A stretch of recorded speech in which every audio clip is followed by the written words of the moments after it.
Alright, so that's up again now.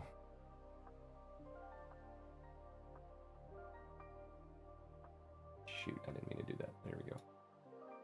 Once you're done with the game, I'd love to test it. Love simulators. Hell yeah, man. I'll let you know. I do have a Discord, exclamation point Discord. That would be where I post about stuff like that.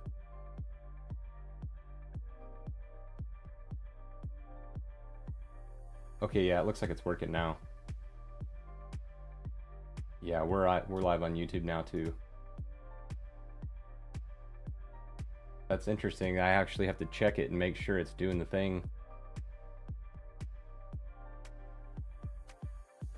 before I close the tab.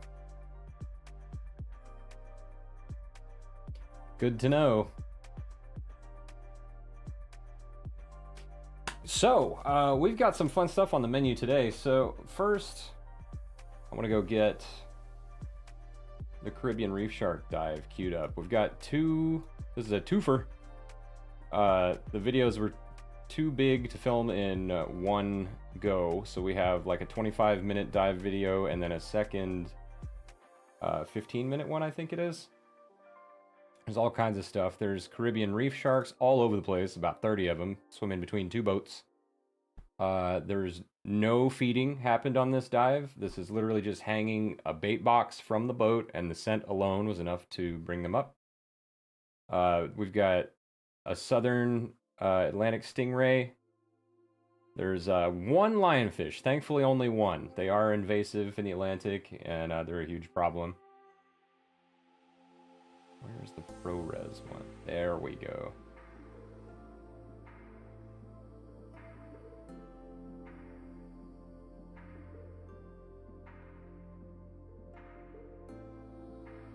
This one, 88 gigs. I'm gonna upload this one to YouTube tonight.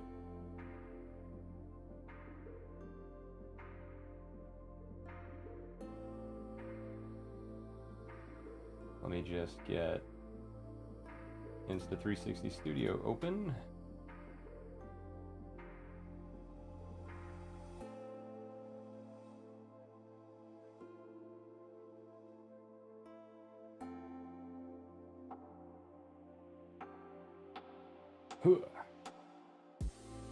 Dock, damn it. There.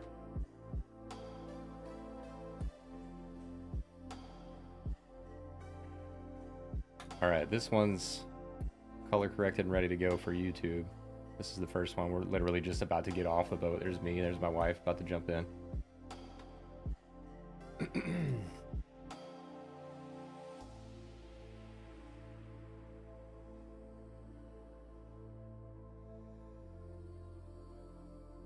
Without further ado, let's dive in. Pun intended. I need a little less light from here because I'm getting chroma keyed out.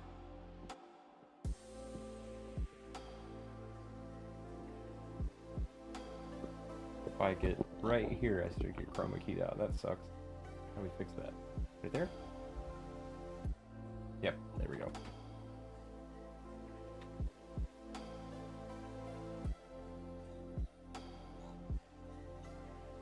Always got to be diligent about this. So wifey goes in first. This guy's checking everybody's valves and stuff, making sure your gear's all on right. Helping you over, because that gear's heavy. Wife comes up to let me know she's okay. Do a check. And we're off. Cover the mask and the reg. And let's rock and roll. And then as soon as we get under the water, that weird split stitch from the lens will go away. Yeah.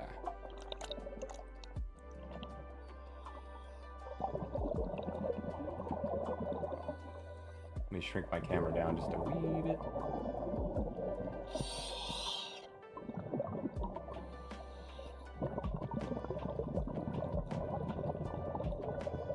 So Blucifer, this is what I do.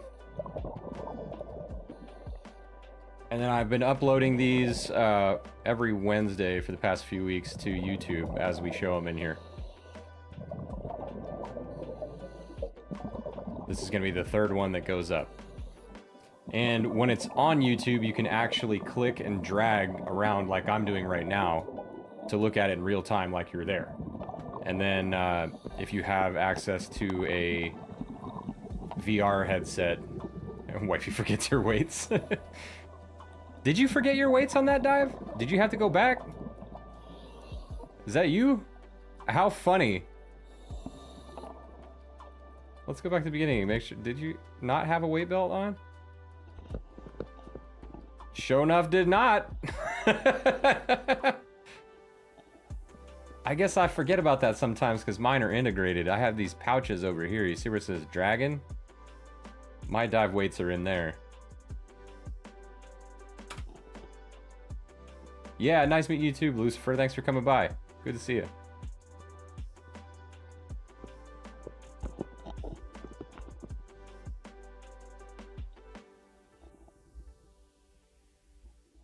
Yeah, I'm spoiled. I don't think about that much because my weights are integrated in those pouches right there, those handles on the front. I just rip those out instead of having to take a belt off.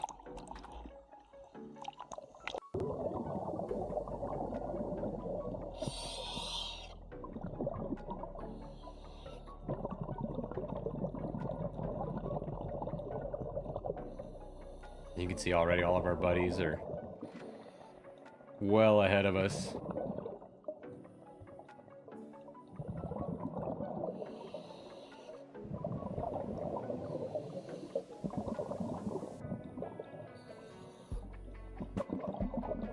The reef sharks are starting to get curious.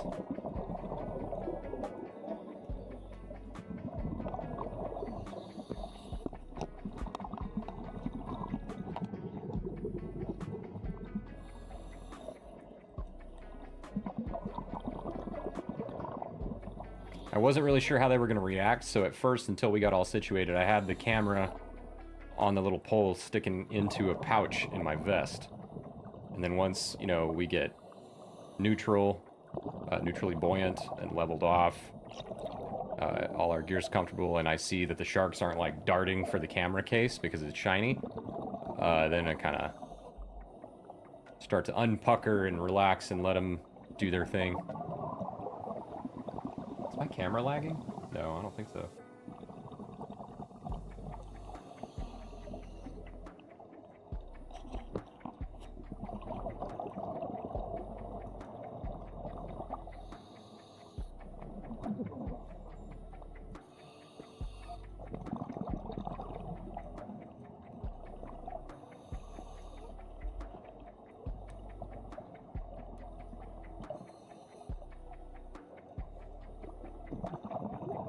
I'm guessing that's you coming back down after just getting your weight belt, Mita?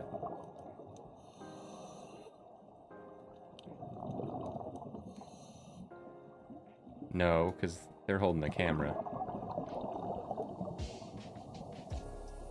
No? Yeah, that's you, right? Looking at a gauge in one hand and letting air out on the other.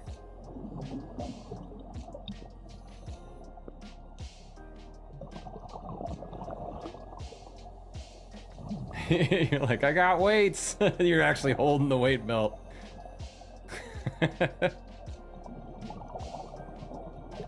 Let's see how she does putting the weight belt on the fly at about 20 feet down.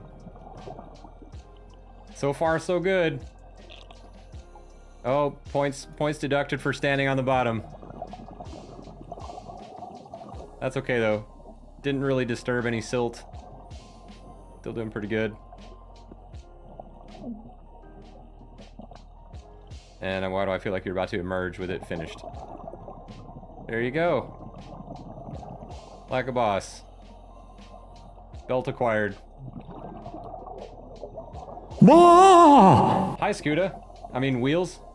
That's what I meant to say, Wheels. I knew it was you when I heard the sound. What's up, dude? I gotta remember to turn that shit off on Thursdays, because if I'm like recording vocals or something, you do that, or anybody does that, I'm gonna be in trouble. What's up, Wheels? Still like 3 more minutes of you figuring the belt out? Really? You got it, though.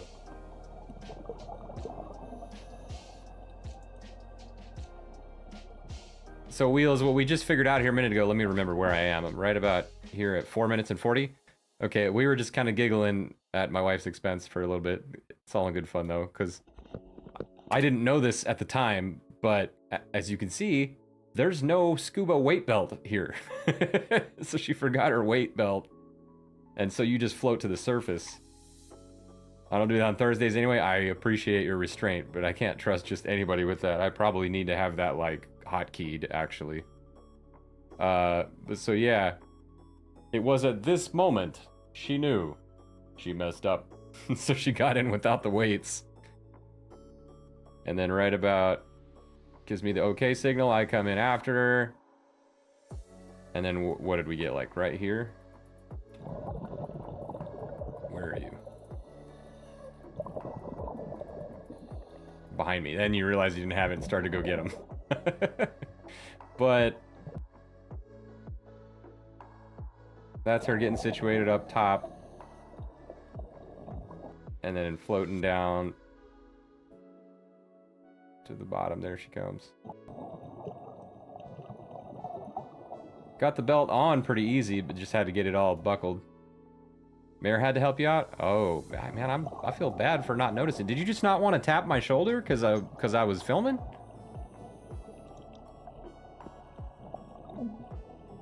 I would have helped you out quick.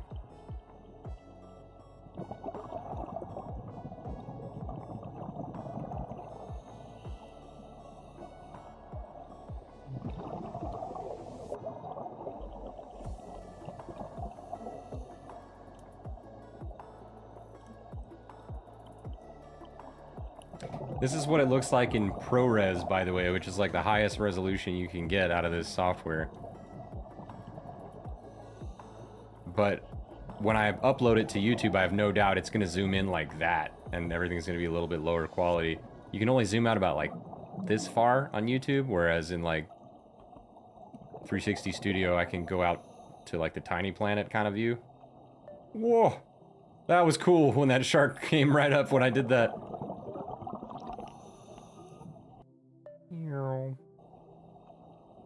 Hey, you guys. That's pretty awesome. Oh yeah, you are still dancing a jig over here trying to get that belt buckled. I was mainly looking for someone without gloves because that's why I couldn't do it myself. Oh, the gloves were making it hard to get a grip. Yeah, that tracks. So anyway, at this point, the sharks have figured out that there is food. They know, they recognize the scent, but they don't know where it's at. They're swimming around, starting to get closer to all the people. They've gotten comfortable with us, and they're coming in closer. But this is about as close as they get, as you just saw that one kind of glide by me.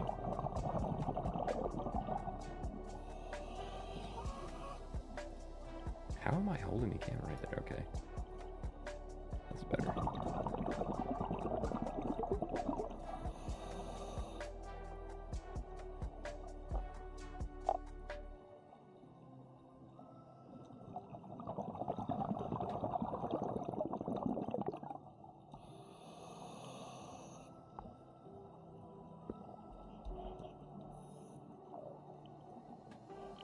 I might have to do some light research for the game dev we're going to be doing later while this is playing, because there's some stuff on the tip of my mind for some problems I need to try and solve, but it's bothering me a lot today. Underwater enemies are very, very hard to do without a pocket programmer.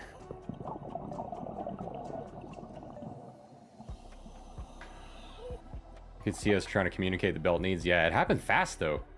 That's something I've noticed about, like, when we're down there, does it ever feel to you, Mita, like we're in slow motion? Because, like, I swear,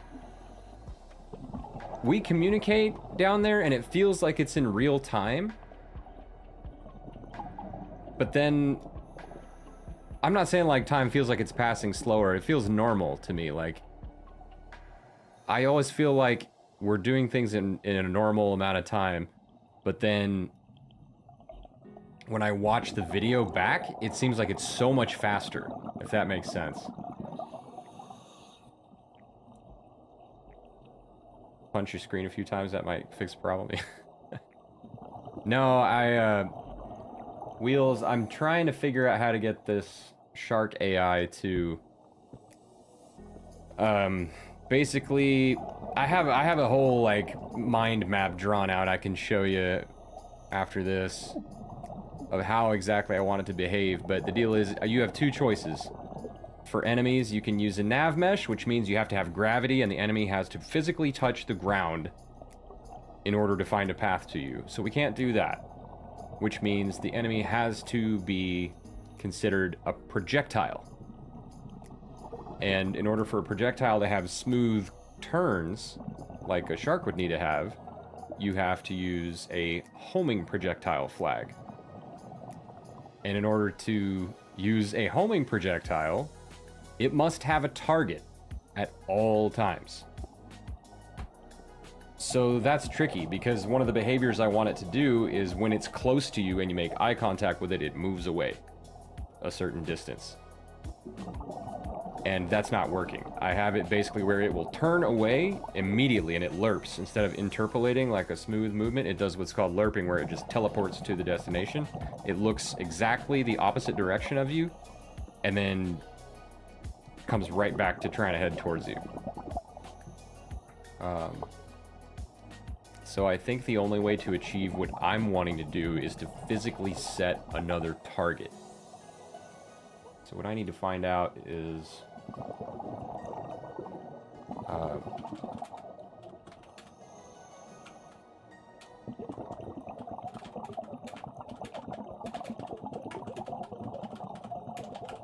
what kind of things can I set as a homing projectile target in Unreal 5?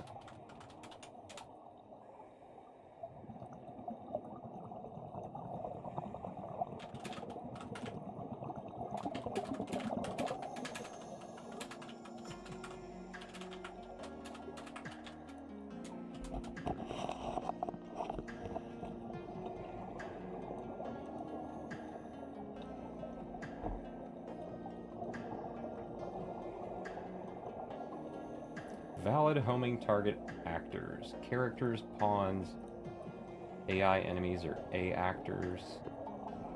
Static or dynamic objects. Okay, so I could, in theory, place, like, some invisible static meshes in the level, maybe?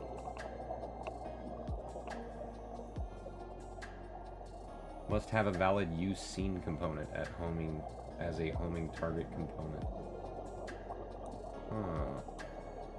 We'll look into that. Hearing what you just said, I could see how you're frustrated. Yeah, I know there's ways to do this, because people have done it. But I don't know about in this engine. You know, like, maybe this would be easier to achieve if I did a little more programming and got into, like, Unity or Godot.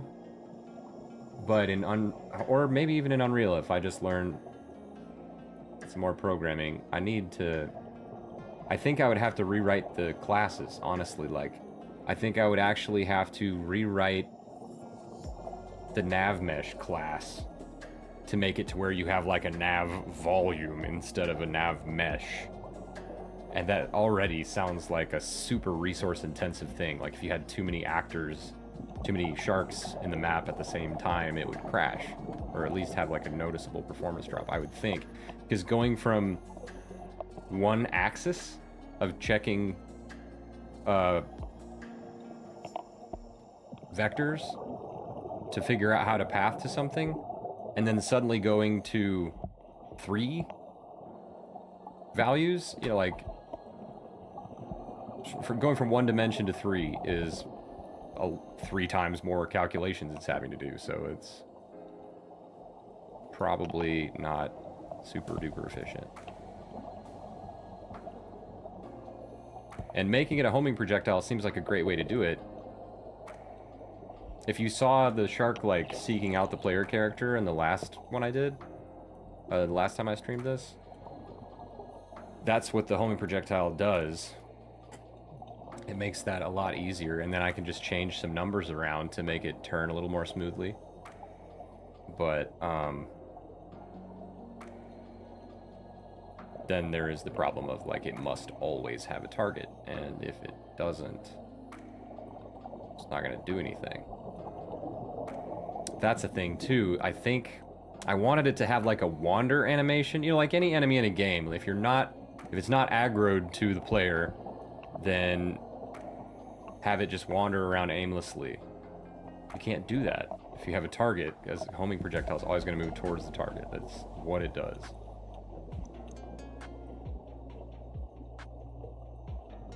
So it's almost like I'd have to take an invisible skeletal mesh and, like, move it around. Like, animate it, move it around in the game. And just tell the shark to follow that thing whenever it's not following me. Which would be a really heavy-handed way to do it, but it's one solution. I might have to do a test with that and just, like, set something up off in the distance.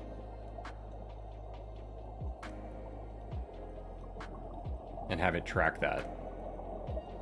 At least that would show me if it does a smooth animation when you're switching targets, because I don't know that. So I want to know, if I set another target, does it go away from me smoothly and turn towards the other target, or does it lerp to it, like snap to that direction and go that way?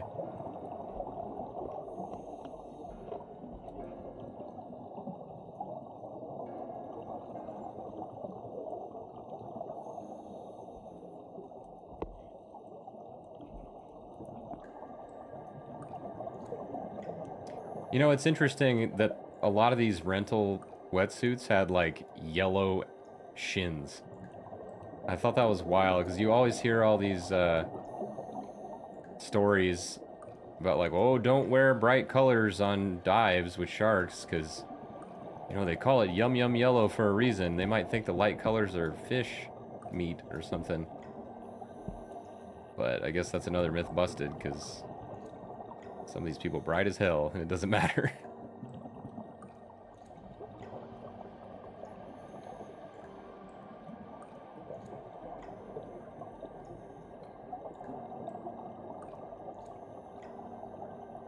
Yeah, you hear that a lot, like yum yum yellow, and I don't think there's anything to it, to be honest.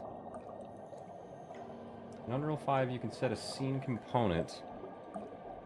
Oh, that's a hell of a shot. I was swimming along, holding hands. Isn't that cute? That's our Christmas card right there.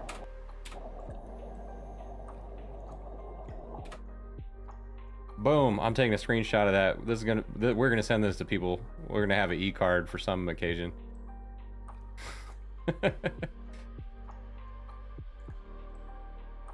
No. This is what I want. Wait, we need to rotate it so actually center frame. You just tried to clip it? Let's see.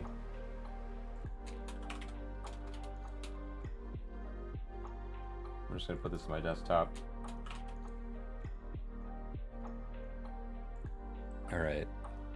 Let's see, when did we start doing that? Is there a better shot? No.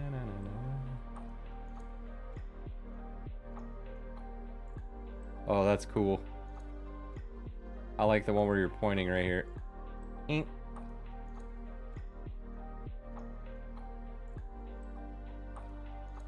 That's great.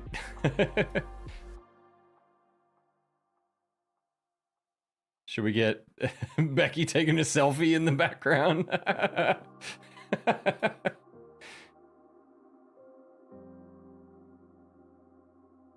I feel like this is gonna have some caption like, "Life is an adventure."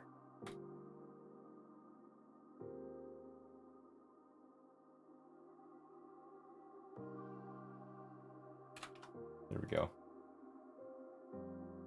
Even though you're ignoring my chats, we're still cute. I'm not ignoring your chats. What are you talking about? I want to see if you can move the view to it. Move the view to what?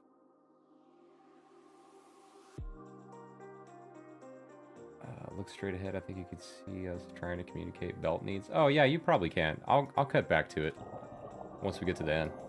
I think that was at like 4 minutes.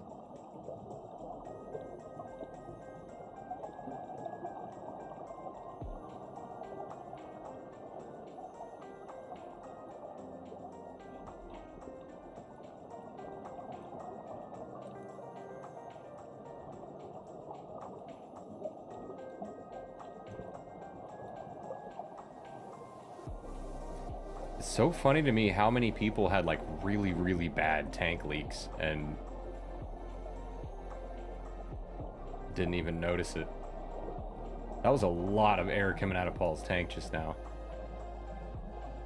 Of course, I mean, he's been on thousands of dives.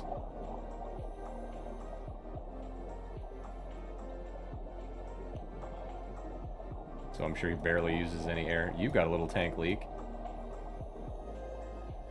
I think mine's good. Yeah, you got a slow tank leak.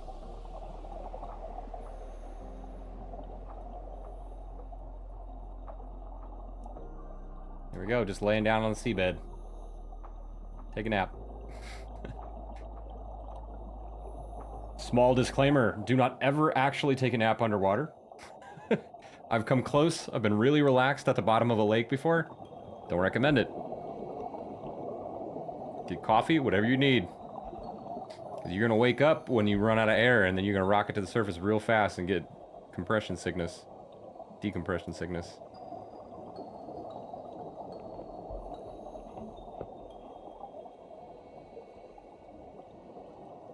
That seems like a given. Hey, just have to make sure that some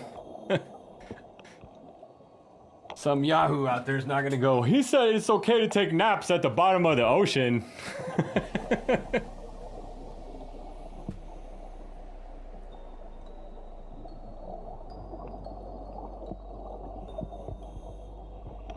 Consider that my do not try this at home, kids.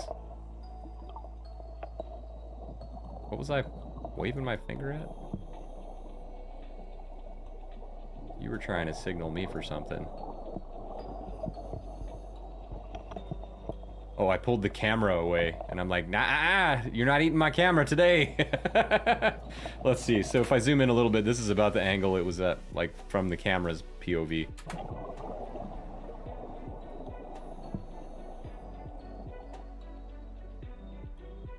There it comes. It's pretty close. Like telling someone to try and breathe underwater. I mean, you'd be surprised, dude. Humans have a capacity to be real dumb. And a lot of us exercise it hard.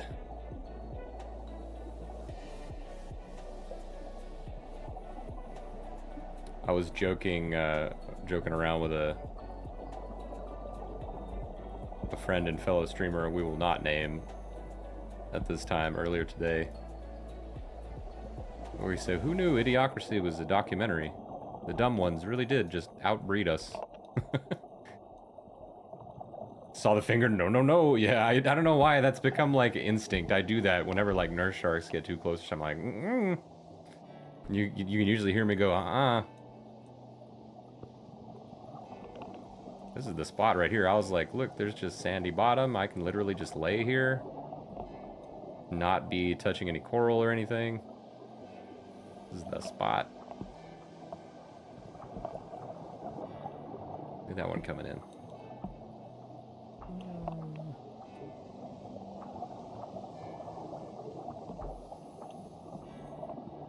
Something about being able to look around on 360 really makes me feel like this is like we didn't already watch this like twice, you know? It really does feel like a fresh experience every time. Even though like I kind of know what's gonna happen, I'm looking at it from a different angle.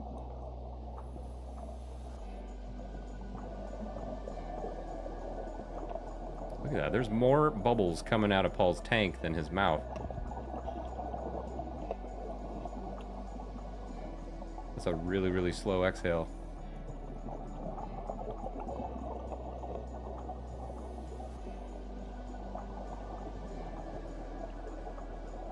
Homeboy over here is like, yep, that's a bait box.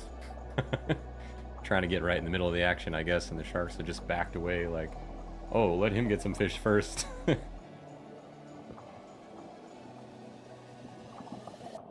The sharks are too polite, they backed off. Maybe they would have come closer if we actually got away from the bait box farther. It's an interesting theory, like if something, because we're bigger than them. Most of them, anyway. These sharks can get up to 8 feet.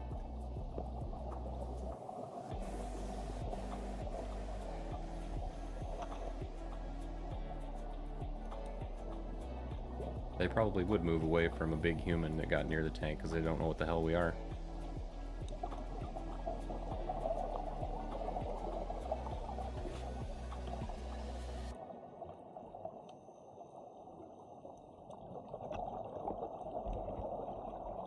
Wait a minute. Hold on a second. I just noticed something that I should have noticed before. In the chaos earlier of getting things set up and troubleshooting my YouTube. Kendra, what's up? Welcome in. I just noticed something wild. Scooda, you resubbed for 6 months at tier 3? What the fuck?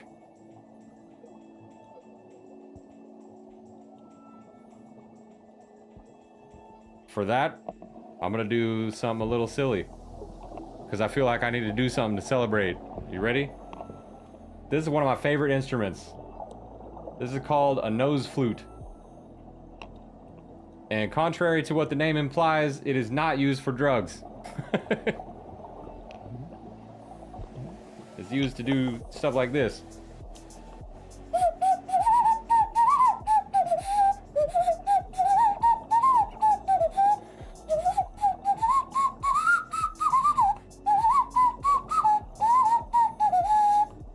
Thanks, Scooter, for the resub.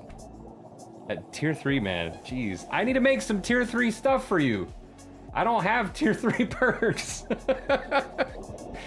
Like, what am I supposed to do with that? I gotta make so many more emotes and things and... I mean, what do you guys even want? What do you guys want to be a tier 3 perk? What do I even do?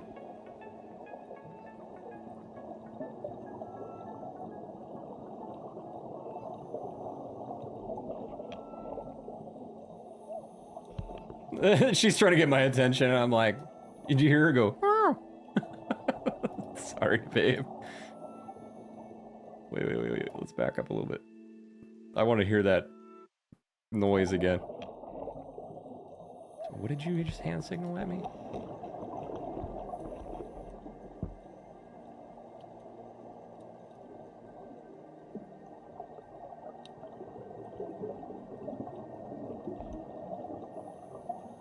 Okay, so you're focused over there. You saw something that you thought I should film. Oh, you're pointing out that fish?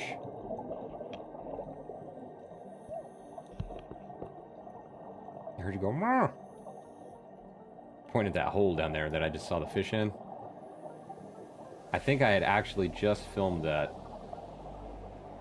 Let's see.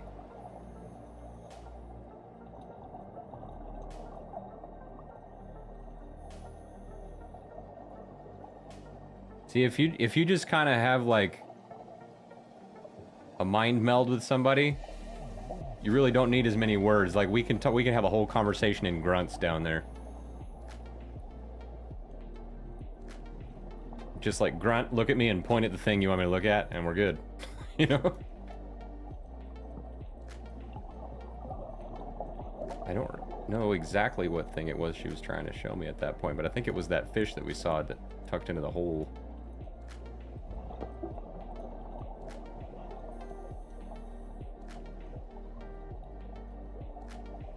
Scoot, I don't know if you were here a second ago, but I was calling you out because I didn't realize you subscribed at tier 3 for 6 freaking months. That's wild, dude. Thank you so much. You need to help me come up with some stuff that actually I can give to a tier 3. Because I don't even know where to begin. I didn't actually think anybody'd do it.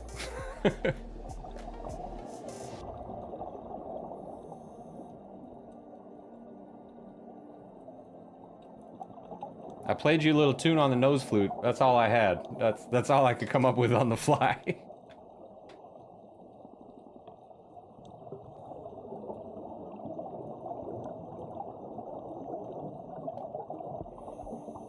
I wonder if I could do that theme song from Kirby on that thing. does it go? What is it? The gourmet race? It's called.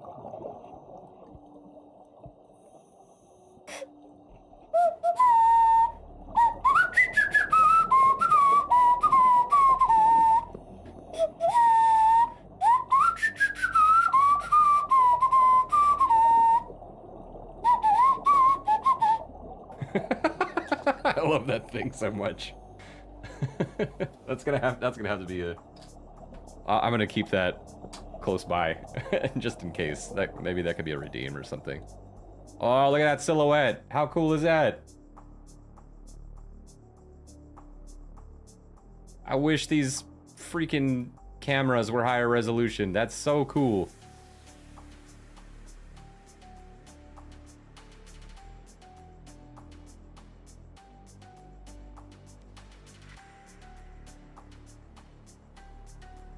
Getting yourself a meal? What you eating, Kender? We're doing good, man. We're just reliving the last dive we did in Bimini in November. These are Caribbean reef sharks. They get about 6 to 8 feet long. This is the last thing we did before coming home, and it was glorious. Maybe I should get a screenshot of that. That looks freaking badass.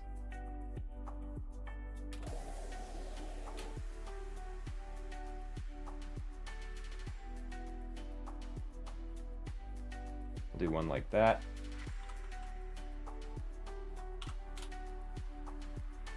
And then maybe zoom out a little bit like this. Oh, there we go. And I can double click both buttons to rotate. So like I'm on the bottom. I look like the Bubble Girl meme over there.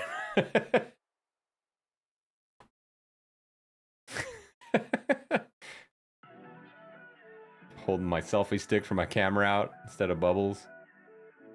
That's so freaking cool. We're gonna use this as a backdrop or something. I don't know yet.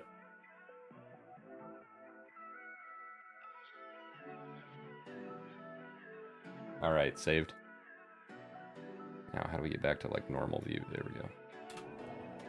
Look at that thing go. And it had like a sweet lens flare on it too.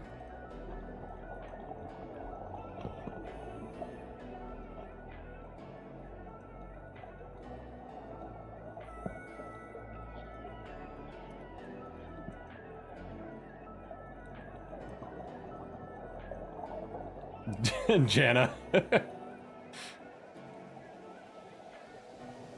Over here making collages.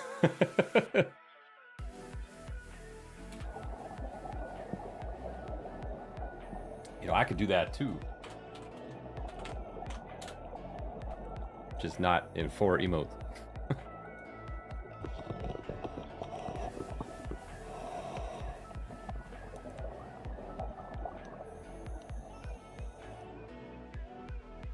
Why is it stopping? I'm not telling it to stop.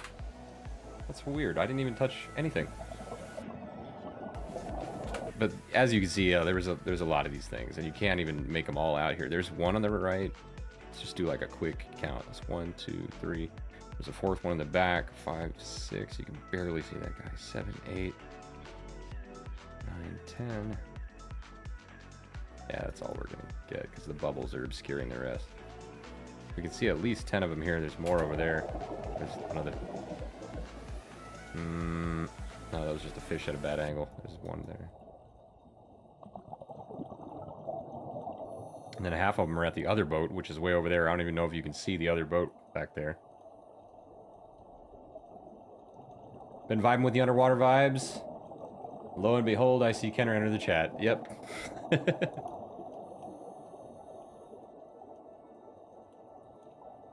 And you were ready. And it just did it again. It stopped with like 2 minutes left. What gives? What? Nonsense. Take me back to this part. Finish the video.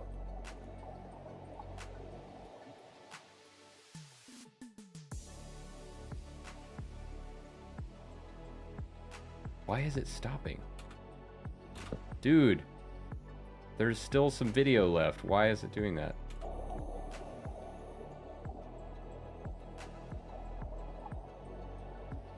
This freaking app, man.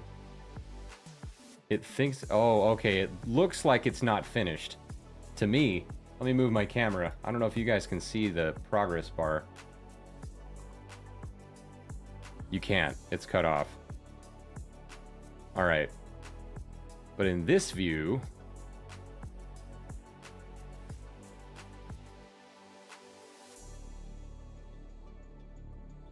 well, no, it was only in full screen mode. You see this white bar across the bottom of the screen? You can probably barely make it out.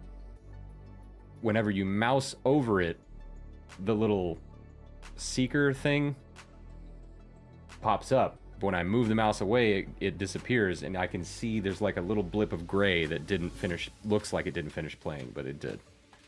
So we're actually good. All right, Mita, let's go back to that point you wanted to ask about.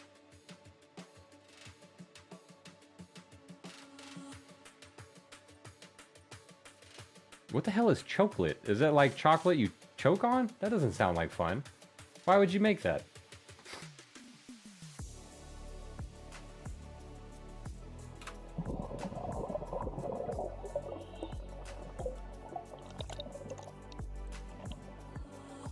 Okay, so for context, here at the beginning of the video, I realized something kind of funny, and my wife was telling me about it. So she got in right before me. There's me, and here's her sitting right in front of me with the eyes on the back of her head so no sharks can sneak up on her.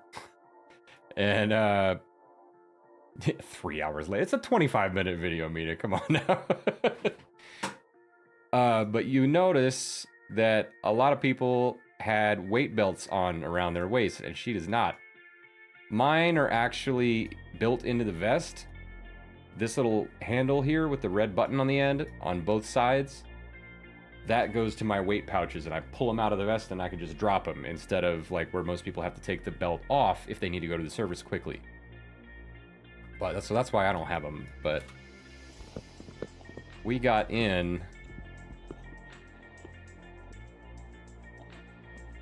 and she didn't have them. And there's a point at which she's communicating with me about the weights that she said she wanted me to catch.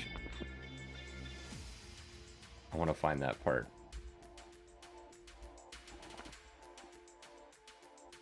Don't worry, the little lens stitching problem will go away as soon as you hit the water. It's just the camera compensates for it in this setting whenever it's in the case.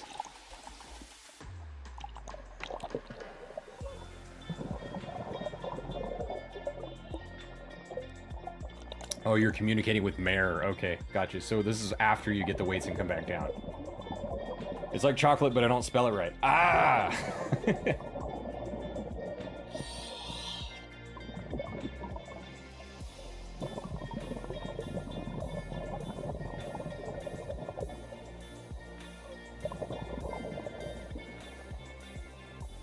Wait, why is the camera resetting? I should just be able to leave it there. Oh, because I accidentally placed some waypoints. Please hold.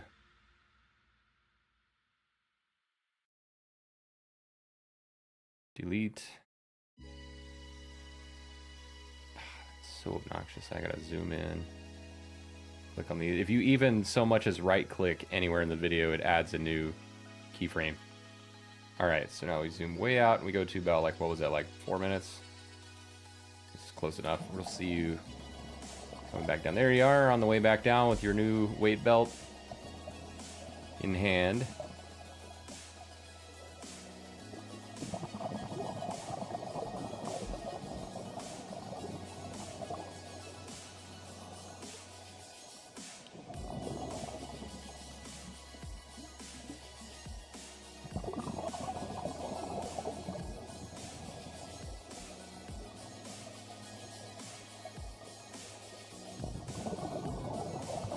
I don't see anybody else sitting here that has like a really bad tank leak except for Paul.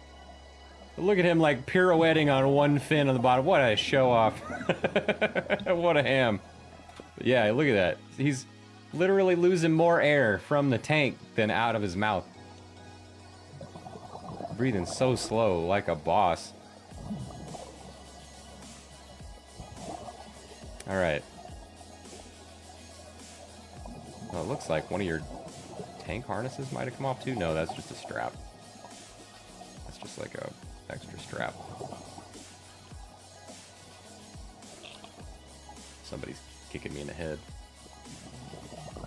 Which will happen. You will get your mask kicked off your face at some point when you're scuba diving. You gotta be cool and collected enough to put it back on and clear it. You just push on it, look up, and blow some bubbles. People that have done it a lot can just breathe slowly out of the mask and the bubbles will blow the water out. They don't even have to touch the mask. It's pretty impressive to watch. I still do it anyway. I was able to do it like in the pool without pressing on it, but it's hard.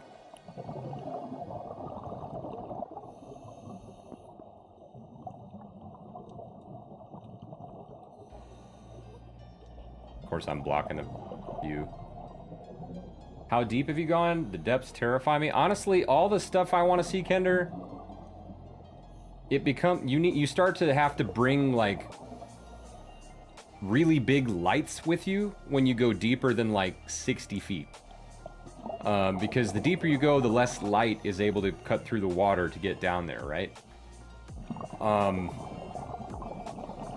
So like, sorry, I'm also kind of paying attention to me to see when y'all start communicating about this belt. So like, all the stuff I want to see, I'm only gonna go like 60 feet tops to get it. Here, this is only like 35, I think. This isn't that deep at all. I mean, you can see the surface right there. There we go. She's like, are you okay? You say, yeah. You're like, wait. Help with this. And you point to the belt. That was pretty good. You're like, this right here.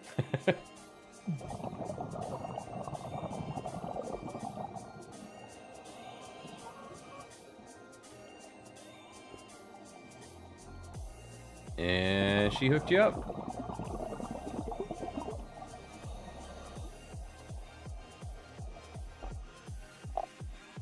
Now, typically, you do want to try to avoid touching the bottom. That's the whole point of like learning to become neutrally buoyant, because every time you touch the bottom, you see how it's kicking up big clouds of sand. If you're in a place where there's not a current and the water is stagnant or slow, you'll lose visibility. The quality of the water, how far you're able to see, will get really bad really fast.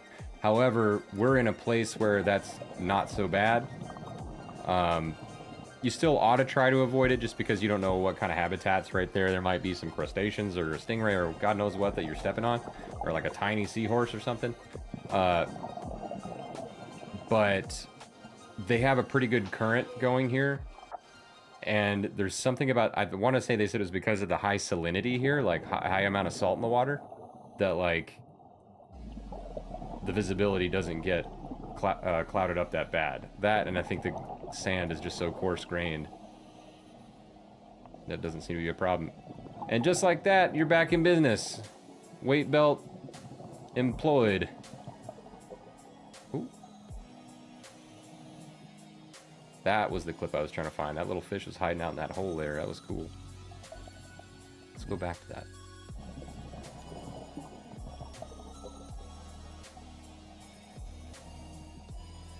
You were messing with it forever? Yeah, that interaction was pretty quick.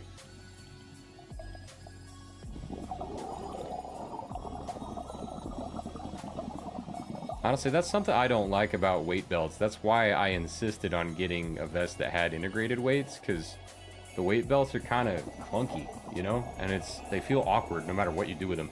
And then they're like, if they're on your vest, you know, when you inflate your vest or deflate your vest, it moves the weight belt, or you could get air trapped in there like I did on our honeymoon. That was bad.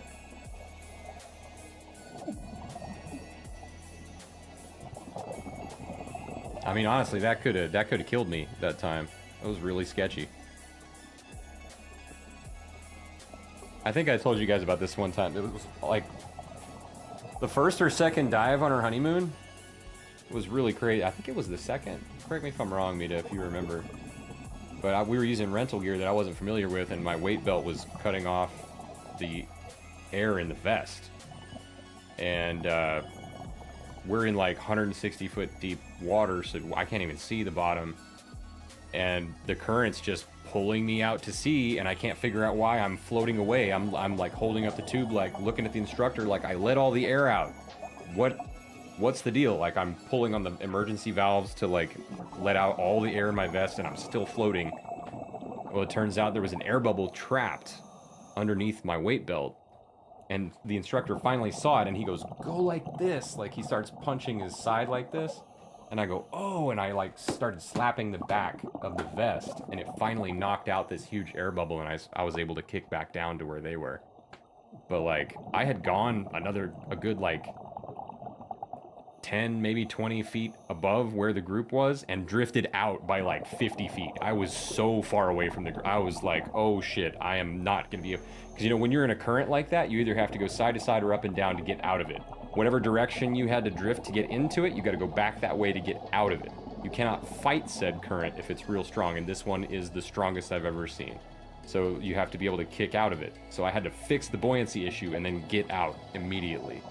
And that scared the bejesus out of me. Because I saw a big old shadow on the bottom that looked like the shape of a tiger shark, and I was like, I really hope it doesn't notice how vulnerable I am right now. Luckily, nothing crazy happened. We got it sorted, and the only downside was that I used a hell of a lot of air because I was expending so much energy to figure out how to get that air bubble out of my vest. How am I controlling the camera? I'm kind of not. I can just show you.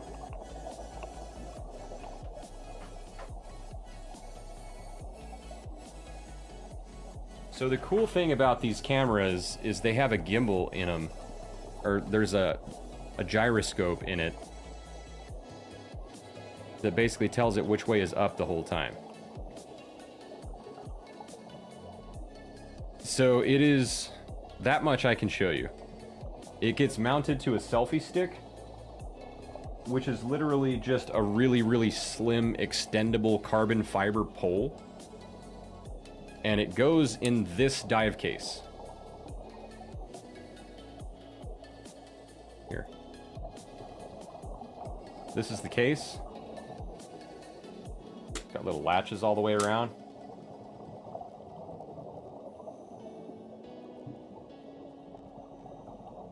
I actually had 2 of these because this one got scratched really bad. Oh no, actually, just kidding. This is the good one. I better be careful with this. So, you pop it in here. Latch all of these down. And you put a couple of these like felt squares in there, and they soak up any moisture to keep it from fogging up. And then you've still got access to your 2 buttons on this side.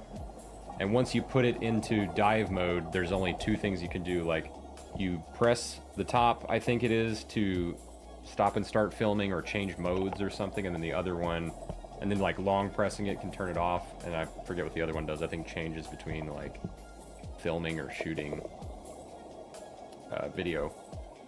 And then basically this is just on a hinge that's a regular old GoPro hinge with a standard camera mount screw on the bottom. And so this just connects to a really, really simple extendable selfie stick that's made out of carbon fibers, really light.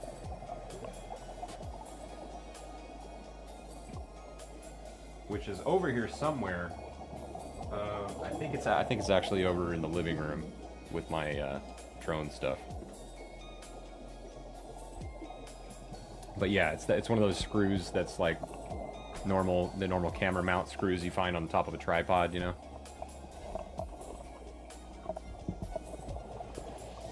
They call it the invisible selfie stick.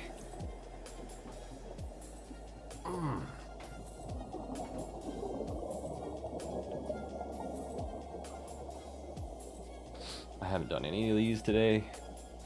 Might as well take advantage of this scenic video. Oh, man.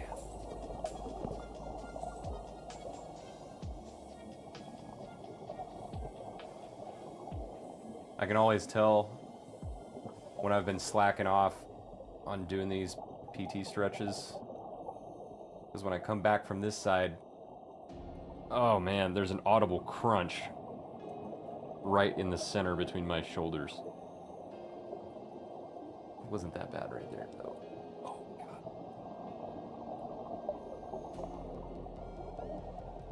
God. That's cool. Do they have variable flotation type devices that a camera could connect to? Yeah, so GoPro has this too, and Insta360 has their own version of it, but like all the selfie sticks have like a hole where you could insert a wrist strap, you know, just like a regular underwater camera might have. So like, but I have a unique solution to it actually, and you can almost see it in some of the shots here. There we go. Okay, can you see this bungee cord right here that's kind of coiled up? It's actually a steel cable coiled around. Yeah, okay, so that has a black plastic and steel carabiner that is connected to a D-ring on the yes, meet I did. I'm going tomorrow at noon. I still had that one massage I never got to redeem, so we're gonna get that knocked out tomorrow. So that's connected via carabiner to that big steel D-ring on the vest. And then the other end of that, I just have it like cinched onto the end of the selfie stick.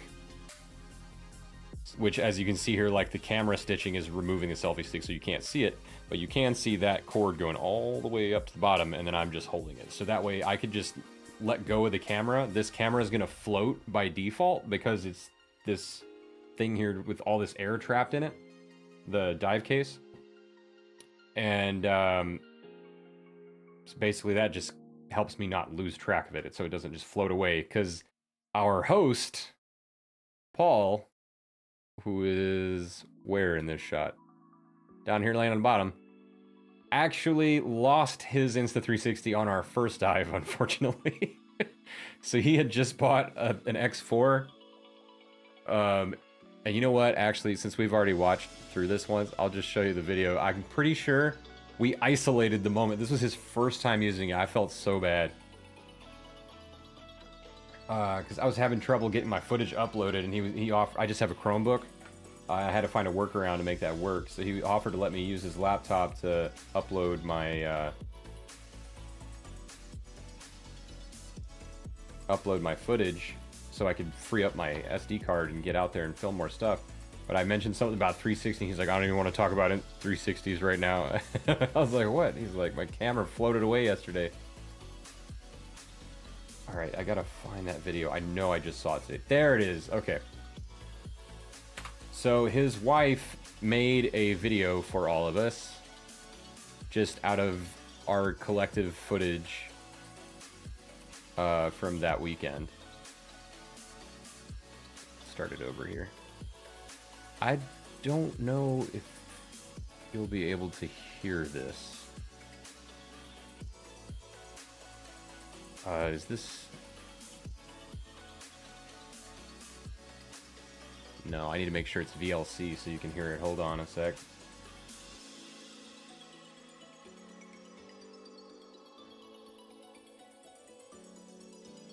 Open with VLC media player. Now you should be able to hear it. Why is it inverted?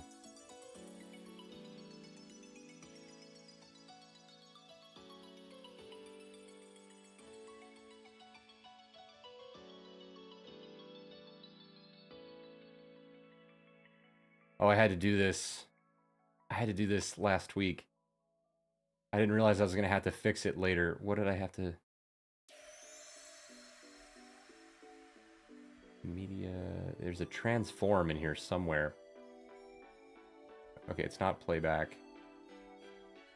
Video track, zoom, aspect ratio, crop, deinterlace. Nope.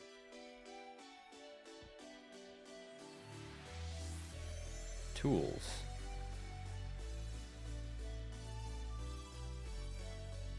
View, no.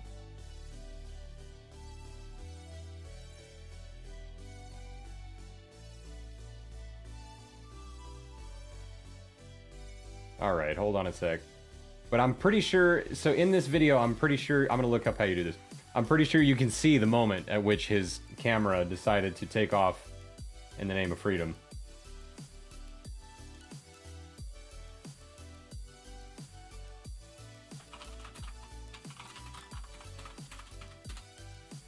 To rotate a video in VLC, open the video, go to Tools, Effects, and Filters, and then navigate to Video Effects. Okay. Effects and Filters. Video Effects. Navigate to the Video Effects tab and select Geometry. Right, okay. Do not transform. There we go. Save.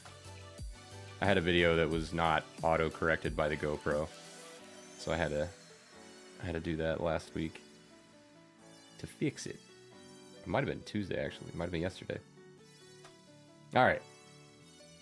You know it's gonna be a good dive when your shark instructor has been eaten by a shark.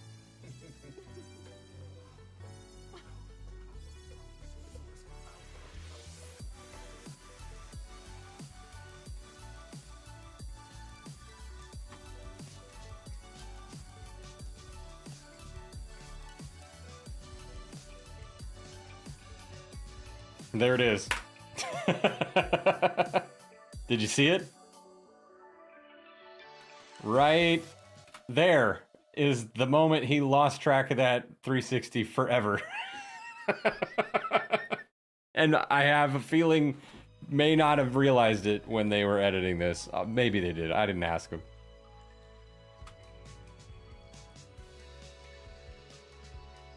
Anyway, watch the whole thing. It's actually a really good video. I really like that shot of the hammerhead there because of how much the gills like move when it bites down on the bait. Oh, I didn't go back far enough. Boom. The power behind those things.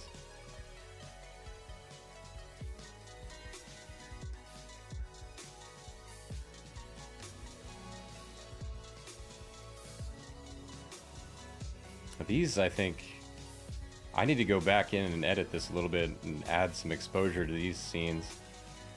I'm not sure what happened there. The rest of it looks amazing, and then these scenes in the middle are like all faded out. There's Joker, our buddy with the bad eye. This is actually a really good shot where you can kind of see what's going on with her eye. She's the one that was blind in the right eye. Looks like it was probably damaged at some point, like it's not actually a defect. But then in her bottom jaw right there is a little scratched up. And then there's a nurse shark just chilling underneath her, waiting for a free handout.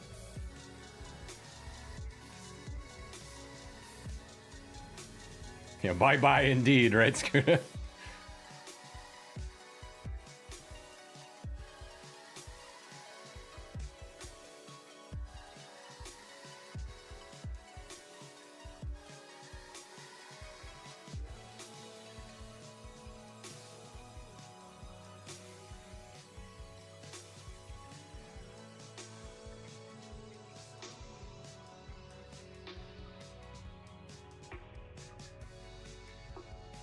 That was the only lionfish we saw on that whole trip, actually, which made me happy.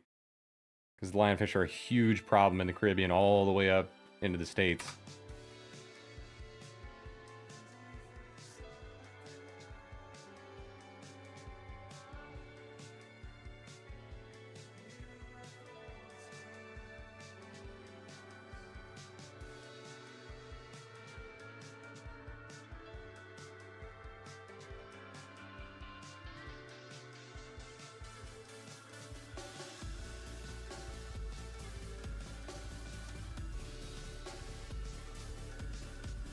That was such a good weekend.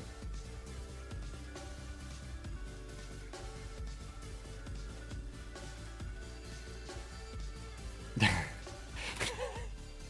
forgot about this. So, alright. We'll let you in on a little inside joke.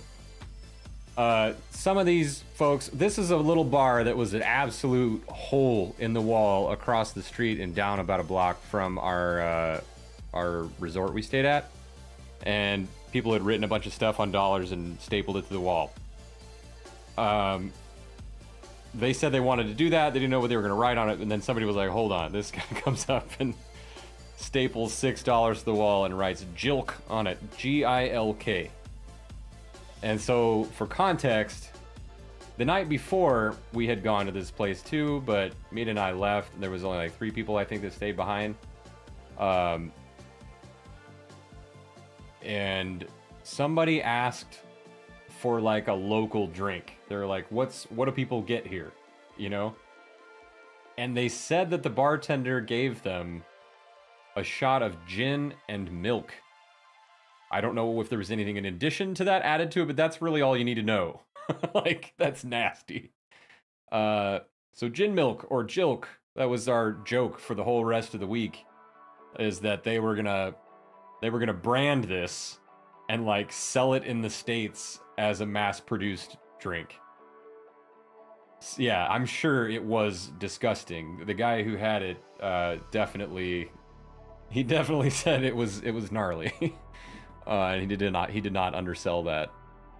But so yeah, we all slapped everything we had on this wall, and that was the first thing he did. Was right there's my sticker right in the middle. So if you go to this bar in southwestern Bimini, you'll see my brand right up there on the wall. We love Joker, Joke Gang,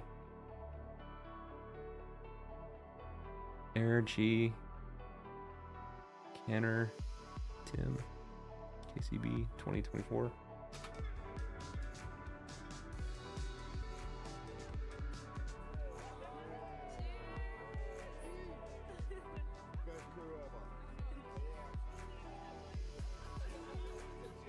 See? To Jilk. This video is sponsored by Jilk. They really leaned into it. Gin's alright if you mix it in the right stuff, but I mean, it's strong. It's real strong.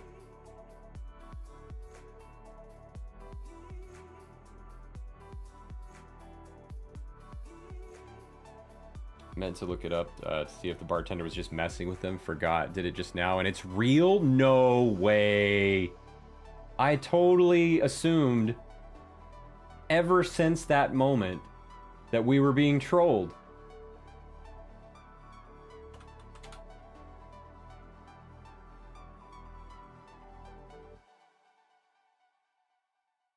What? Hold on, it's on Urban Dictionary. If Giles wrote this, I'm gonna die. Oh, condensed milk. So sweetened condensed milk. Ew.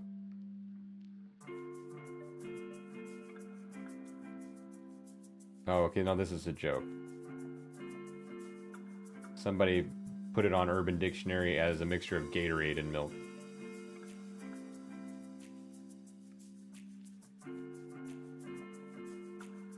No, an alcoholic beverage typically in double shot size that consists of 1 part gin and 1 part milk.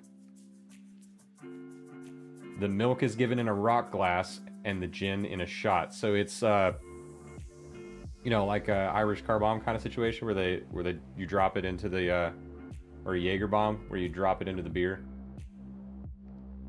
Except the beer is milk. Cool.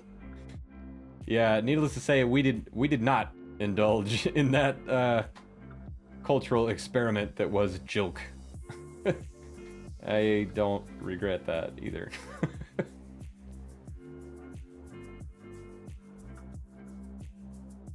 So, on to the next order of business. And now I need a beer to forget I heard about Jill. Yeah, right? I wish. I don't have any beer either.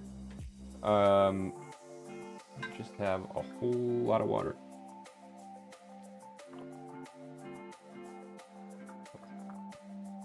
So let's get into the Unreal Engine.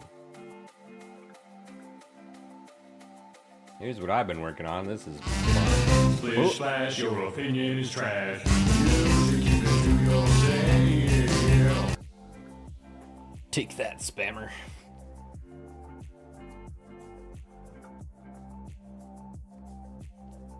So if you weren't here last time, this is where we're at now. I've got an ocean. I got a boat. We got a little tender boat. I don't know how it got out here in the middle of nowhere without a bigger boat. Oh, you haven't heard that, Scooter? Yeah, that's Saribot Seribot grabbed a spammer that came in to sell us best viewers at such and such.com. So I made a little alert that goes, splish splash, your opinion is trash. You should keep it to yourself. I did miss your message, Fluffy. I'm sorry. What's up? Hi, everyone. I'm good and well. Had a good day. Made beef and rice tostadas for dinner. I should have a new furnace by Friday. Ah. Just now followed you on Blue Sky. I'm Fluffy Bakery 2626. Sweet. Yeah, I kind of dig Blue Sky. It's a nice app. It's coming along well. I heard Mark Cuban has put out like $1 million bounty for somebody to make a copycat of TikTok on the Blue Sky platform, like on the Blue Sky protocol. That'd be really interesting if they did.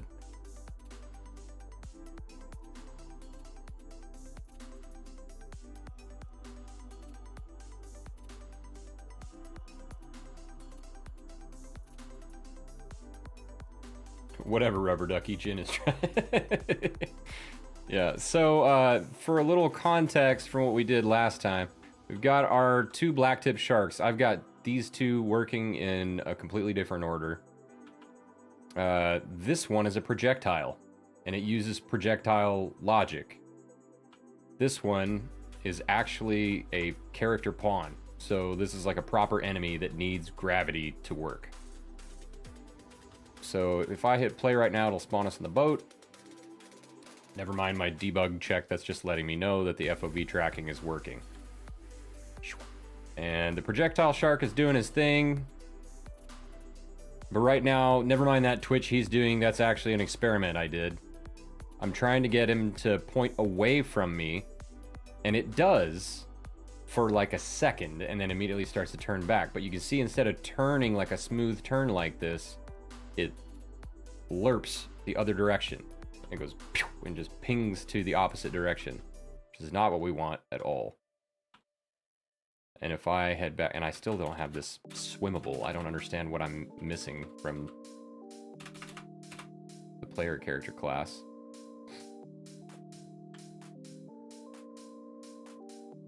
But this guy, since it needs a nav mesh, it won't even move unless I turn gravity on and it is able to touch the bottom.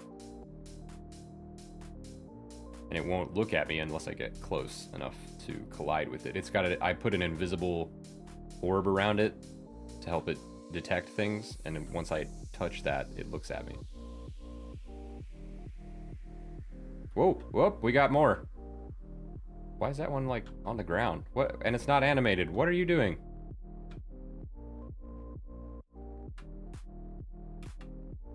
Leave me alone. Well, we know my random spawning nodes are working. Why are you so fast? You're so much faster and you go straight for me. Oh, this is good to know. It's actually ignoring the logic that that one is using. What? Yeah, this is gonna be broken for a hot minute until I'm actually able to fix it. Wait, I'm not swimming. I just can't. Or I'm not walking, I am swimming, I just can't go up and down. How weird. The sharks are actually pushing me up though. See, like I just walked up on its head. What the heck? Then I need like a key bind for going up and down. Ah, that's, I don't have a keyboard input for up and down, so I can't just push forward to go down. That makes a lot of sense. Can I do debug commands in here? Yeah. What is,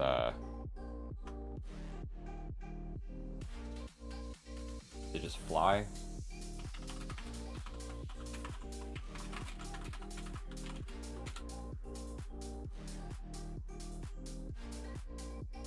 Toggle debug camera for flying in Unreal Engine 5. Use the console command toggle debug camera.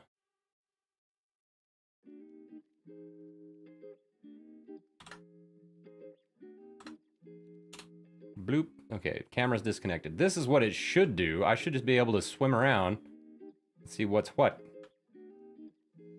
That there is broke as hell. And then we go out of the water. And it's supposed to be set up that I'm like in regular old walking mode. whenever we're above the water, but when we enter into the volume of water to go into the ocean, it switches to swimming mode. Oh, that's a lot of errors. Let's clear all that. Those are probably just caused by the bad shark AI combined with the debug camera.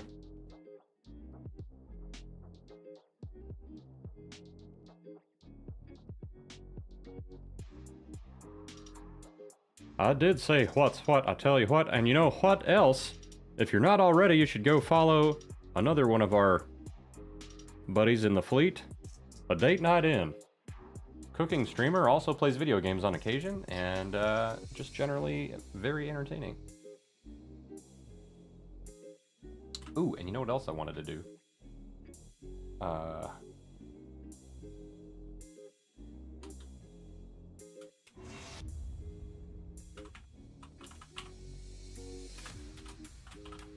Speaking of members of the fleet, we have one lurking in the chat right now. Guys, go check out Lucifer.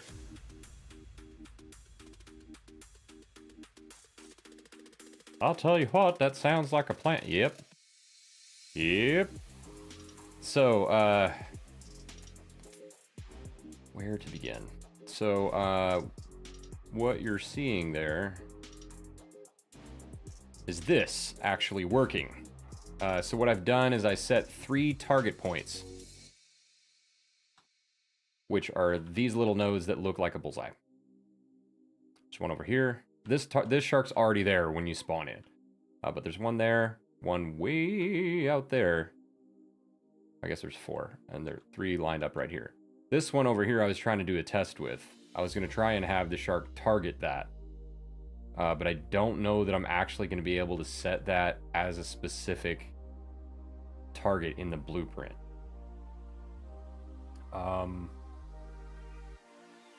So basically I just said, okay, there's a target point, get the location of that actor, plug it into this array, put it through a randomizer, and then get random reachable point in the radius of that chosen vector, and spawn an actor from there. What actor? We go back, or basically there's a little drop down menu that says it's our black tip shark character.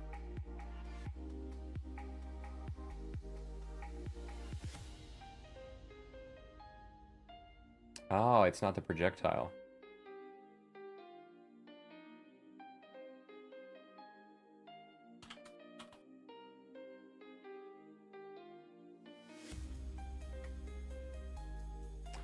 Oh, so this will only actually work. This will only actually work with the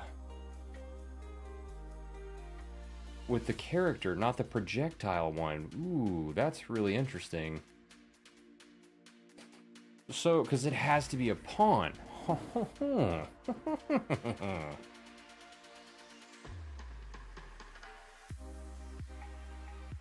That's really interesting, because that means those sharks that we saw chasing me were actually the character one. This one that's unable to swim around. If I just wait for another one to spawn, I need to know that you're not it. I need to know that that shark is not the one we're dealing with. I can just delete it. It's not that big of a deal. Okay. Experiment time. This is where we're at right now, is just doing experiments to see what works. I have a list of different logic we need to apply and how we're going to get there. And then it's a matter of just like figure out this little function. How do we tell it to get the forward vector of the player and turn that into our field of view? We've already done that. So now I can tell when an object is in the field of view of the player character and when it is not. And then I can do functions off of that, which trying to just get the go away from the player thing to work. But I'll show you here in a second why that's not working. Actually, as a matter of fact, my programmer buddy was talking about maybe jumping on.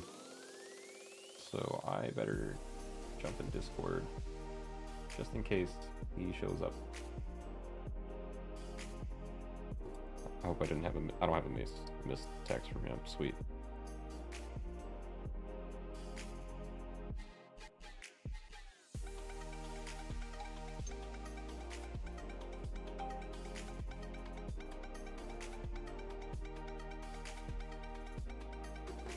Saw a message on Facebook from somebody. Oh, hey. There you are. It's like I just summoned you.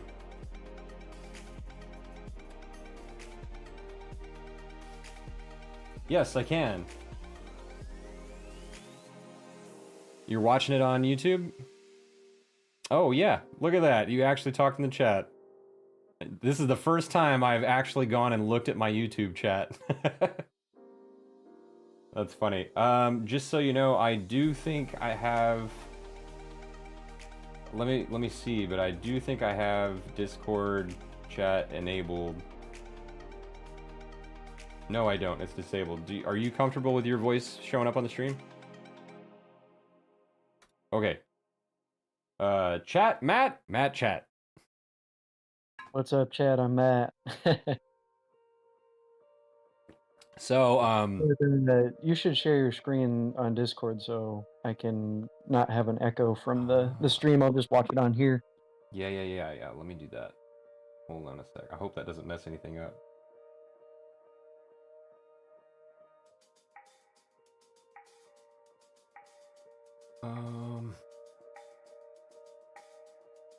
Otherwise, I could get off my butt and get on my computer. Let me do that, actually. It'll work better. I'm just on my phone right now. Oh, okay. So you don't want me to share? Take that as a no.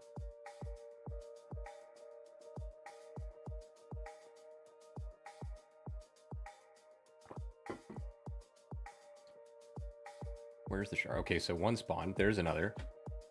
They actually are moving to me. How is that possible? And then that one isn't. This doesn't make any freaking sense.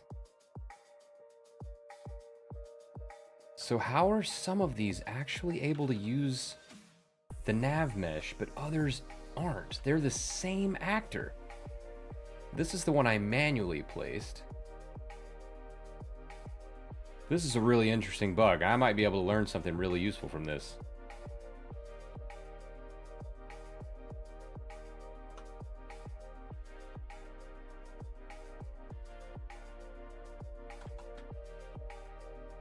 Of course, so you had thought that you were spawning the projectiles, but you're yeah. So you made a so these are actually, I guess, a new version.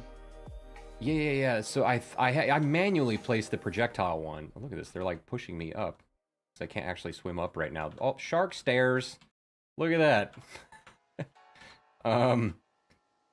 But yeah, they're not really like using the Z axis. They're just colliding, I think, with each other maybe, and or trying to seek me out. And I'm stuck on whatever axis I'm at. But yeah, see now okay. That's more what I expected. I'm glad we were able to confirm that. Now that they're off the ground, they cannot path anymore because they're not using the nav mesh anymore. So that kind of solidifies what's going on with that. Okay. So this guy is one of the actual player characters, and then these three nodes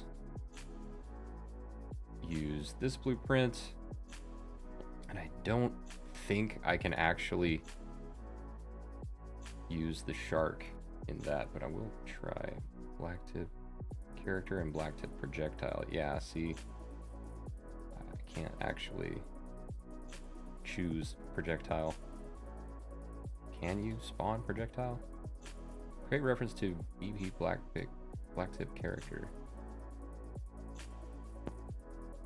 So apparently, and maybe you know this, but I just found out that the nav mesh doesn't work for the Z-axis. You knew that, exactly. But apparently there's a nav volume, which I guess probably just takes up 3-dimensional space as opposed to 2-dimensional. But can it be done at all to, like, will it actually use the Z-axis after that? That's what I'm finding with research. I might play around with the idea, see if I can get something basic to work. Because right here I have a nav mesh bounds volume.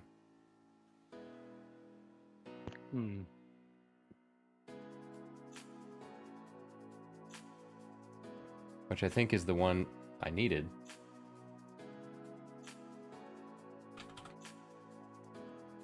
And then the terrain, the environment is actually set as a nav mesh. There are apparently two different things, the I nav look- mesh bounds volume and the nav mesh volume. So if I look under place actors, the only option I have is a nav mesh bounds volume. So maybe there's another place to get that.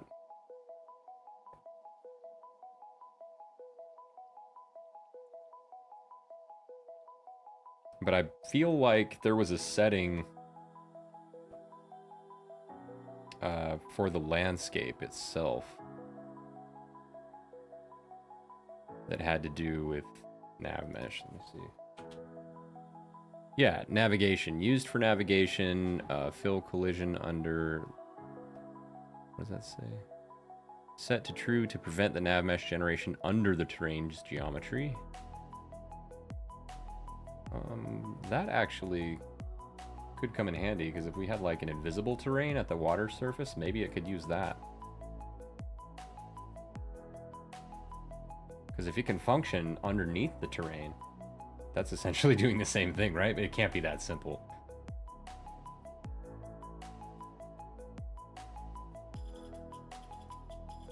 What am I missing? How do we... Nav mesh balance volume. Yeah, that's... I mean, that's the only option I would get.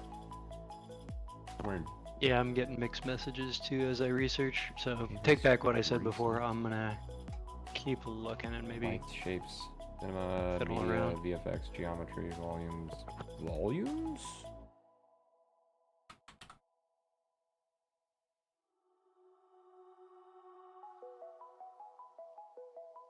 Are you by chance asking ChatGPT? Because it will make stuff up. Especially when it comes to this. It's hallucinating for sure. Yeah, yeah.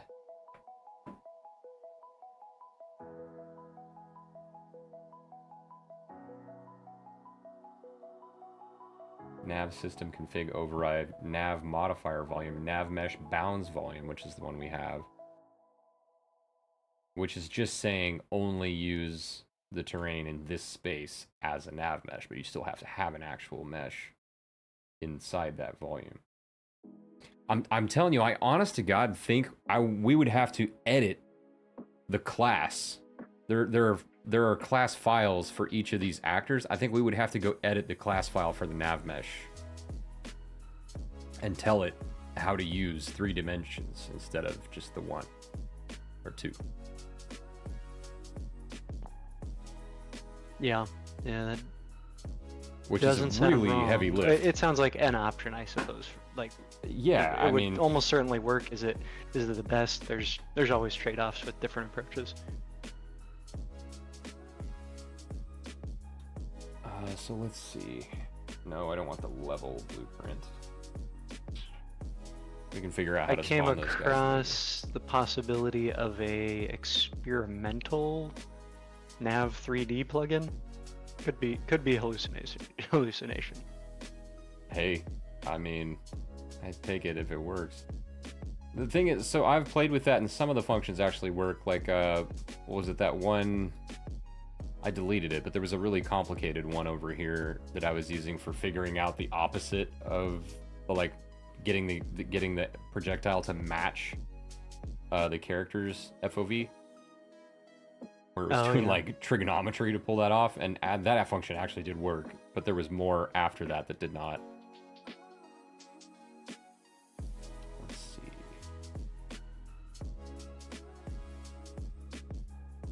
Okay, so all we're doing here,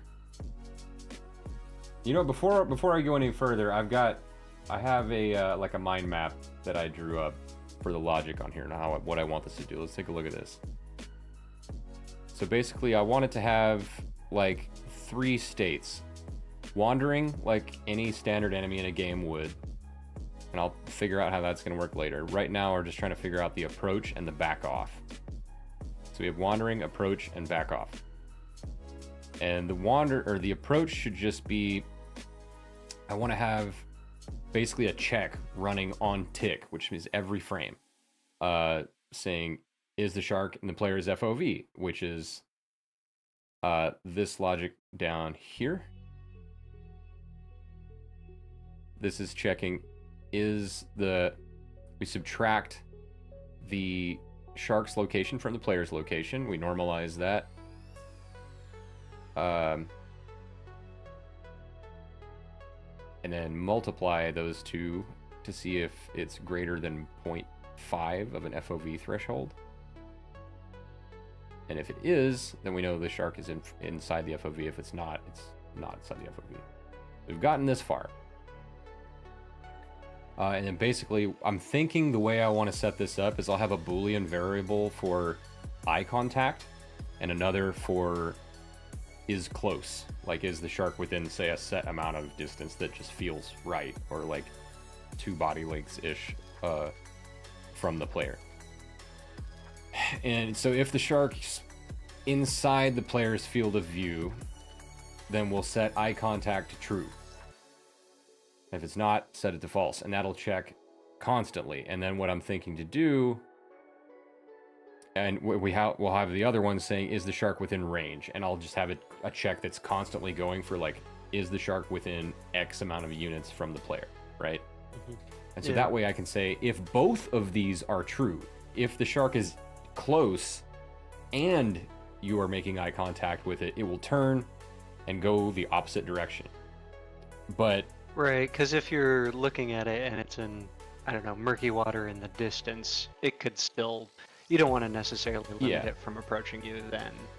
Well, yeah, just if it's far away, you want it to continue pathing to you. And that's going to be easy enough, I think, because I can just literally, now that we are able to compare the shark's vector coordinates to ours and our field of view, that shouldn't be a pretty heavy lift. I could probably pretty easily do a constant check for how far the shark is from the player, and then from there just say if it's within this many units, if that number gets under this amount, then turn on the flag for that variable, set that variable true. And then basically, like, down here, all that's saying, if the shark is close, if it's not close, then don't do anything, right? It's going to continue targeting the player. And I'm trying to figure out how to do these as like a separate function. I'm going to have to create them as custom events. I think that would work well, given kind of some of my experience with Unreal. I just don't know how to cast you can kind of chop things up so or compartmentalize it, maybe is a better way of describing it. Yeah, it's that nesting or compartmentalizing that I'm struggling with right now. I don't know how to do that yet. But we'll figure it out. So anyway, this is saying, like, again, if it's false, if it's not close, if it's not within that certain distance, nothing happens. And it's a projectile, so it's going to have a target at all times, so it'll just continue to home in on the player. If it is within that certain distance, then it's going to check for eye contact. If you are making eye contact, then it'll start the back off behavior. Which, or if it's not, then it's not going to do anything. So it's to be both of those things. It'll have to be close and within your field of view. And the back off behavior, I'm thinking, will just be, it'll be doing a constant check again for, like, is it close? And then once we're no longer within that arbitrary distance, it'll stop doing the back off behavior. And so what I'm thinking needs to happen, whether I like it or not, somehow I need another actor to target. Because if it has to be a projectile, a homing projectile specifically has to have a target at all times. So, right. So you'd kind of have these invisible targets that you'd maybe, I don't know, position around the map based upon, we'll just say math.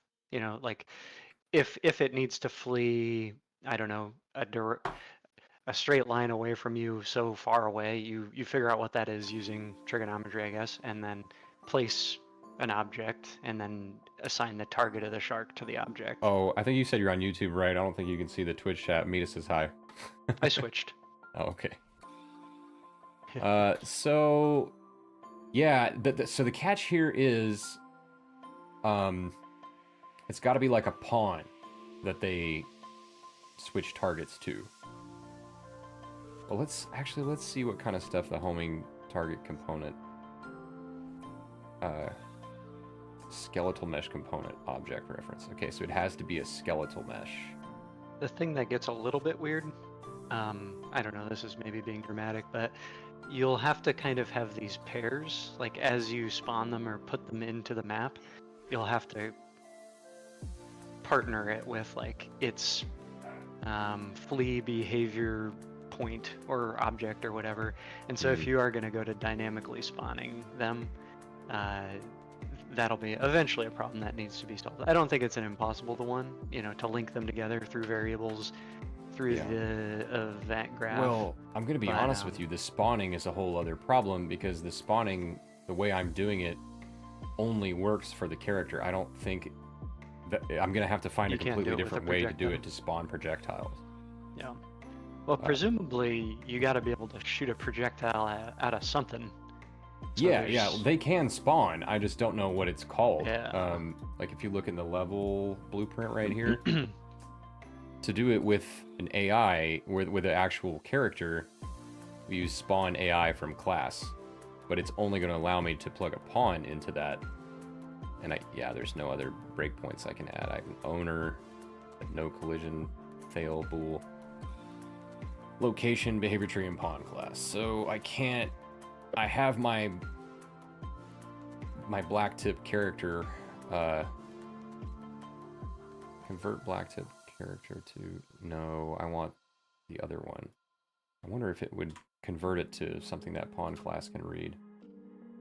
Let's try that. Projectile. Can't put that in here.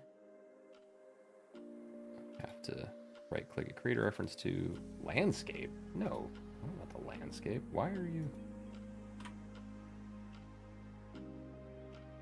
Oh, right, because this is the level, so it's actually looking for an actor in the map. That's not what I want at all.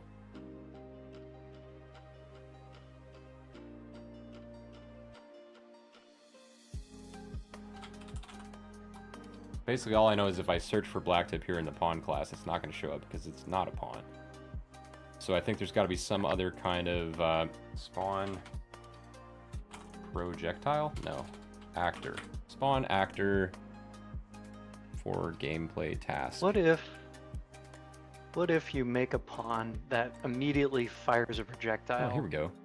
Hold on a sec. Spawn actor from class. Let's try this instead. Oh, there you go. That's probably all I need. It's not going to have a location, though. Yeah, blacktip projectile right there. Boom. Collision handling override. Don't know that we're ready to fuck with that. I think I put the chat to sleep. I think we bored him to death. Transform scale method owner instigator. There's not even a location. Oh. I think I know what this needs. We'll actually have to put the target points in here manually.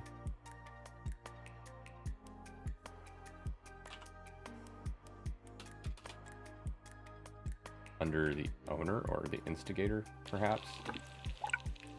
Legend of Korra with a raid. Yo, what's up?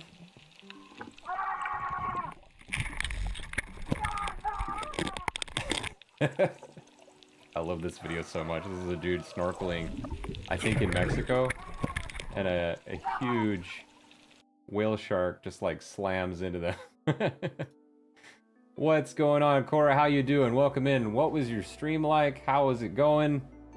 What did you guys do? We got Mad Mary Nate. Welcome in. The starlets are raining down. I love it. Jay Lee, welcome in. Jordy, Good, I beat a game today, so I was a good feeling. What game? What were you playing?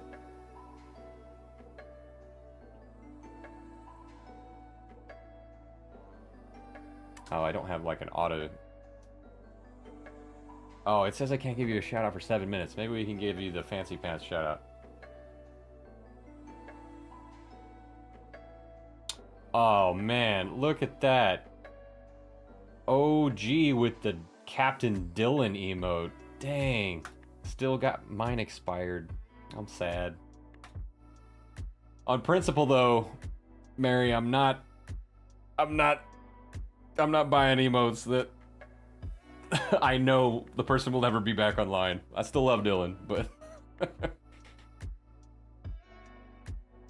yeah, that was probably it.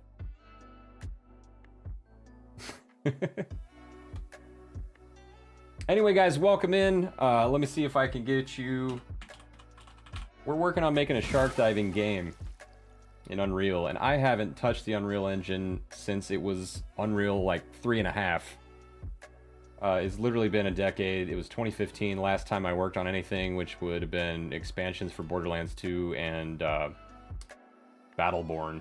And it is not like riding a bike. I don't remember pretty much anything. Because their scripting system is totally different. It used to be called Kismet, now it's Blueprint, and it's nothing like it. Let's see if I can give you the fancy shout out. Yeah, we can give you the fancy pants pinky out shout out. Guys, go check out Mad Mary Nate. And thanks again so much for the raid. Sad he retired, but it is what it is. You know what? I'm sure he's much happier. He's still one of my best friends, so I pay for the sub. Yeah, I get it.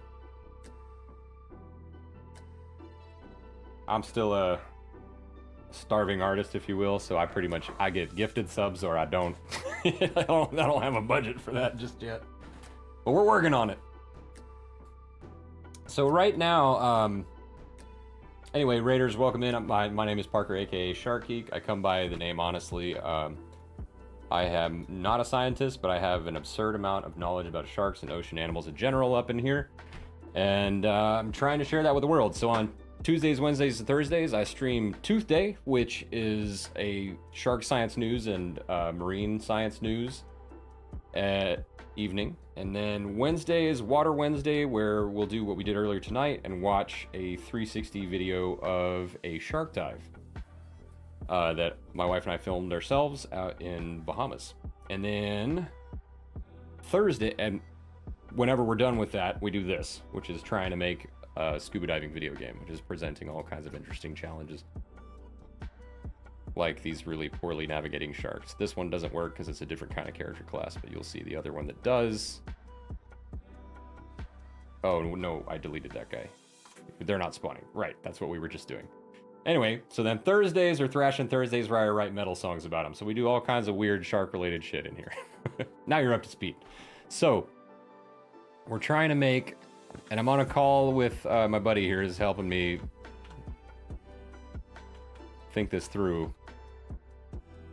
We're trying to make these sharks navigate in a 3D space.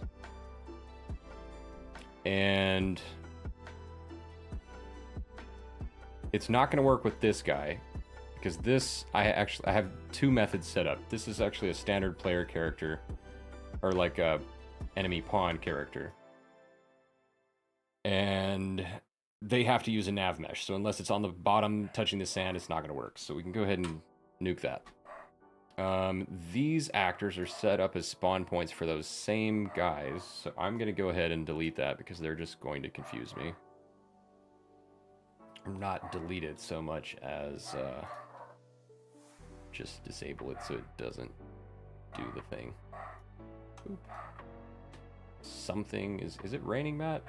My dog is going apeshit. I don't know. It must be.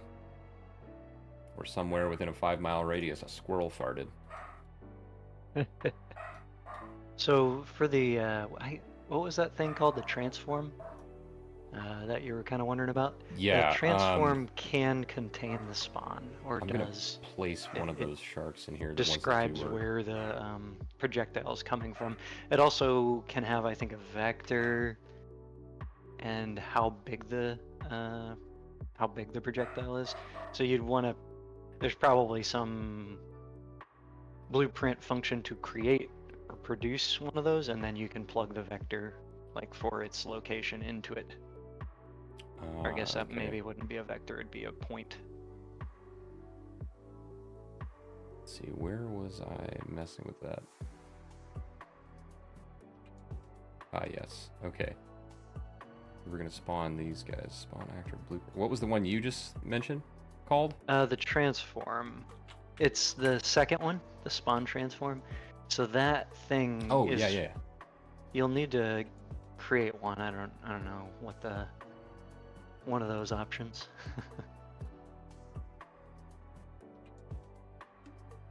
Camera component level, live like map, sprites, Make transform, perhaps? maybe. Camera, animation.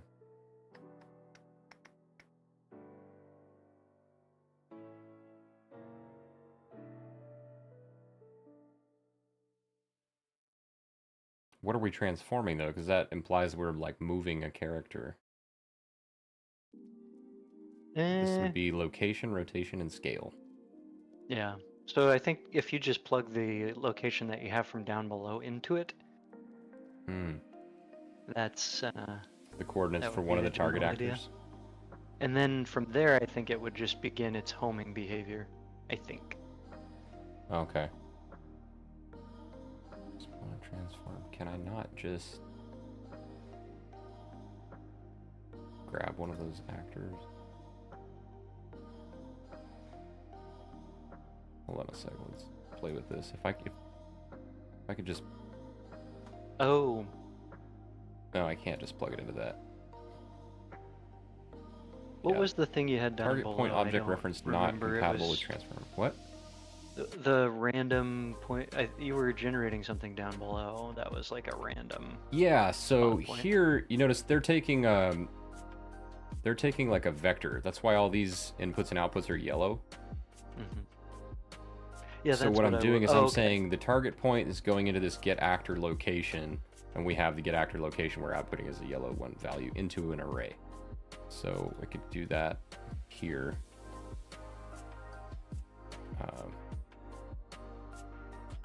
Yeah, I was kind of thinking you could, because you're picking a random item out of that, like a random location, you could route that through to the XY. There you go. Or just like you have it there, yeah. So I could do the same thing. You might have to route that through the transform, or I'm not sure if it's figuring it out for you. Maybe it is. No idea.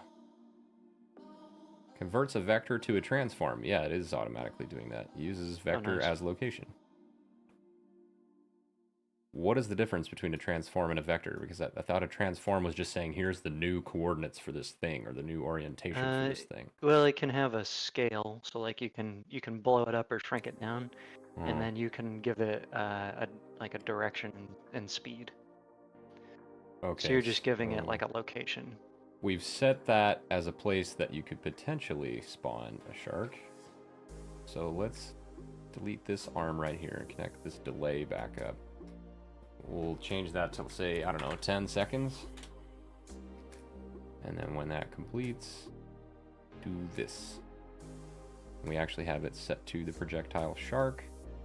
Compile. Do things. Gonna work. Yeah? You sound confident. Oh, oh. That was the one that was already here. There we go. It just spawned.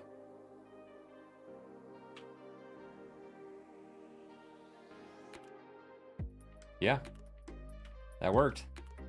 Nice. Problem solved. We are spawning projectile sharks. Shark bullets. Now we just got to make their AI not so stupid. So, I've been trying to think about this. Like, if it has to be a pond that they have to target, then, like, what even...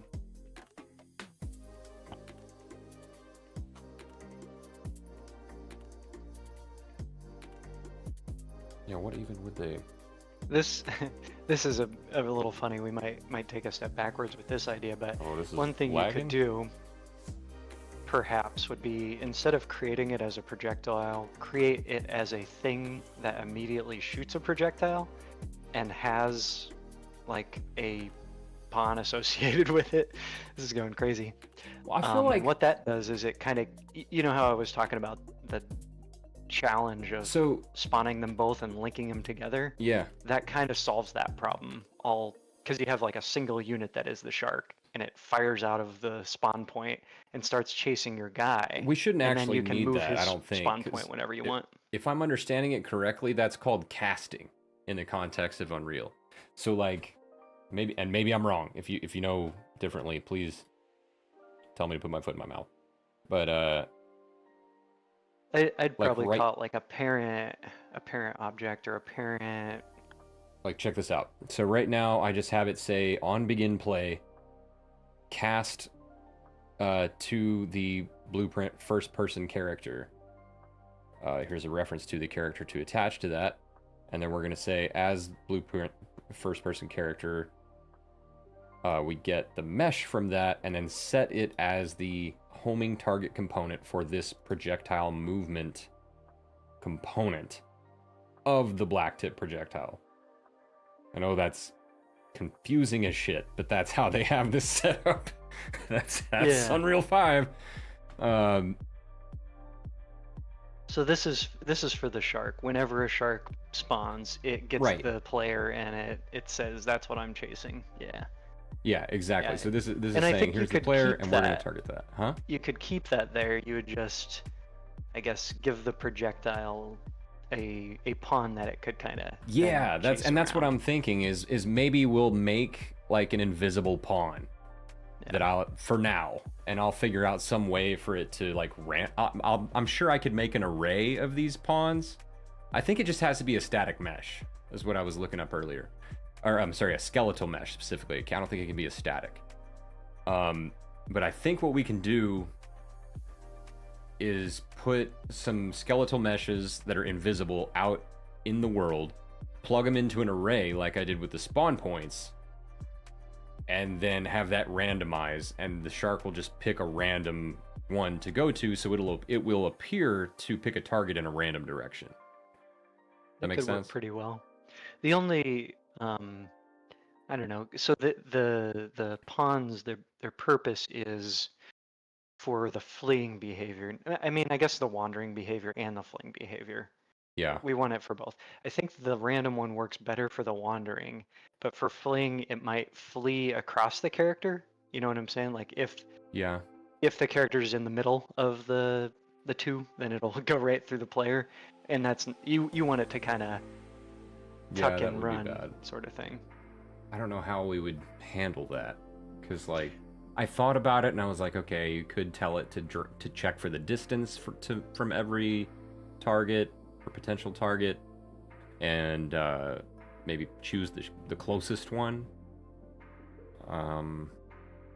That doesn't necessarily I've make got sense. a thought, and I think it might work. I don't probably know enough, but What you got? it's similar to your idea of the random pawns, but you'd actually, instead of just leaving them as they are, when you assign it to be the target, you'd actually move the pawn as well, like instantly teleport the invisible target. Oh. And I'm just assuming that you'd be able Ooh, to that's do that. clever. So we would only need one, or no, I guess it would still behoove you to have multiple, so that like Probably multiple one per sharks shark. can target it. Because if you have, yeah, like one per shark, that makes a lot of sense. And so So we would have to spawn was- an instance of it every time a shark spawns. right, that's what I was kind of getting at. Is it Ooh, gets a that's little gonna bit be weird. complicated. But you could, if you made it a single blueprint object where they're already like paired together, then you don't really have to worry about the complexities of trying Yeah. to keep track of all these ponds and sharks. They just automatically I are wonder, kind of married is together. that something that can go in the construction script, maybe? I don't know what you do with these construction scripts yet. This is like a whole other Oh, visual programming page that's in every pawn or actor. I think that's saying So when. the Instruction the script, the project- place to spawn components and do other setup. Yeah, okay. Name used in create blueprint function. So I could say like, I think it's saying it builds whatever stuff you connect here when it spawns the thing. So we Sure. could say yeah, like, like runs once. right. So we could say like when the, it's all right. If I'm understanding this correctly, what you're saying we should do, and I don't disagree, is we spawn a shark, and when the shark spawns, we spawn an invisible skeletal mesh. And then whenever we need to tell the shark to F off,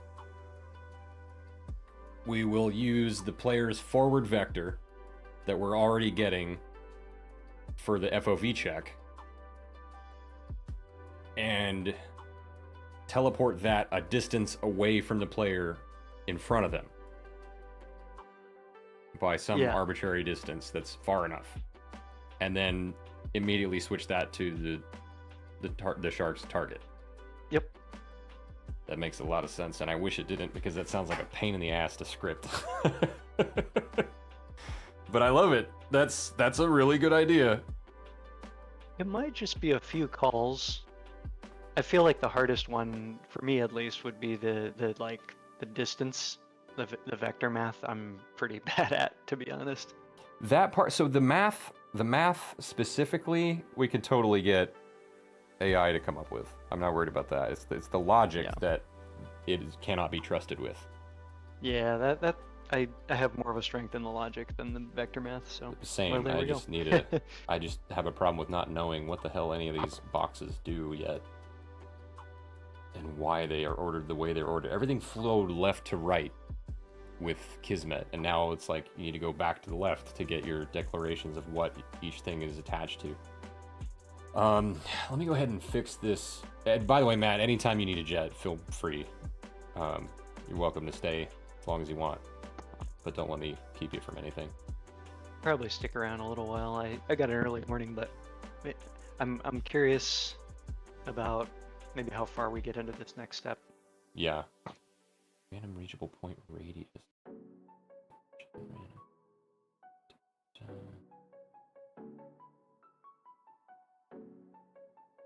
Okay, so I think what I'm going to do is just get rid of that. We don't need these anymore. We can just take this guy and move it down here. Have that location plugged into this.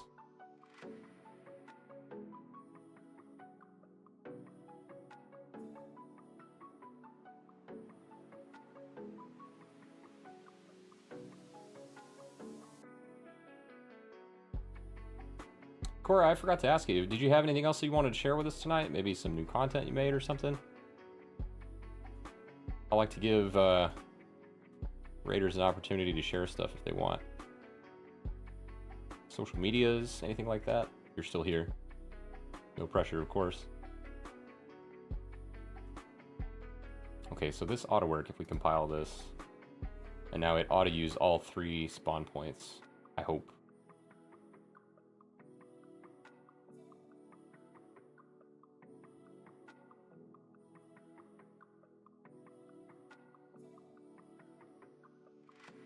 Alright, our one shark is already there and doing his thing. Let's watch for the next one to spawn. Not sure what it should. Yeah, no worries. No pressure. That's something I picked up. I've spent a lot of time hanging out with folks like Science Streams, for example. Irish on Games, Nerds, we know those guys, and they all kind of do that, and I think that's really cool. I think that's something people ought to do. You know, just give people an opportunity to be like, oh yeah, here's this new video I posted on social media or something, or here's this event I'm setting up, a streamathon or something, you know.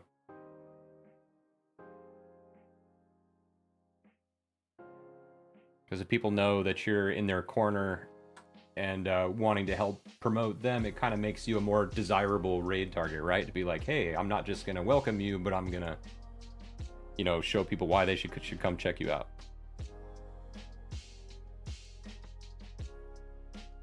Okay, looks like our spawn points are working. That's, hey, at the end of the day, if we got something done, I'm happy. That's successful night. Okay, so now back into the black tip itself. So yeah, I have set up these custom events here for wander, approach, and back off. But I don't know where to, like, I need to be able to create an event. If I create an event here, it just, oh, okay. This might be. I think it's just under their custom event. Or, okay, yeah. You saw what I was talking about now? Yeah, so those are custom events, and I don't think that's how I ended up firing them on mine. Let me check.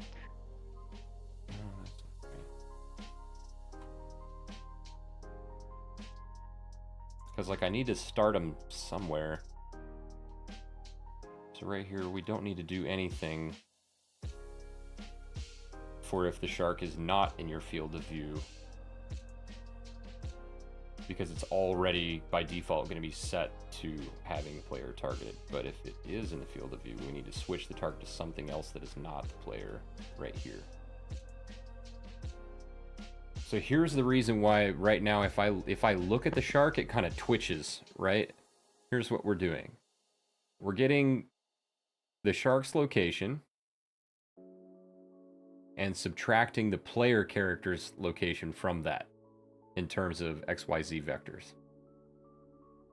We normalize that, multiply it by the velocity of the shark, because we're in the shark's blueprint right now.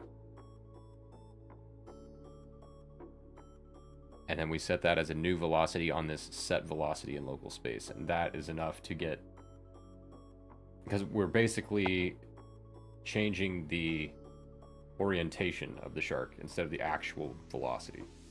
So that basically all it's doing is making the shark teleport to facing away from us for a sec. Which is cool, but it's not going to work. To call those custom events, you just go into the menu, I don't know what you call it, and you can search for it by name.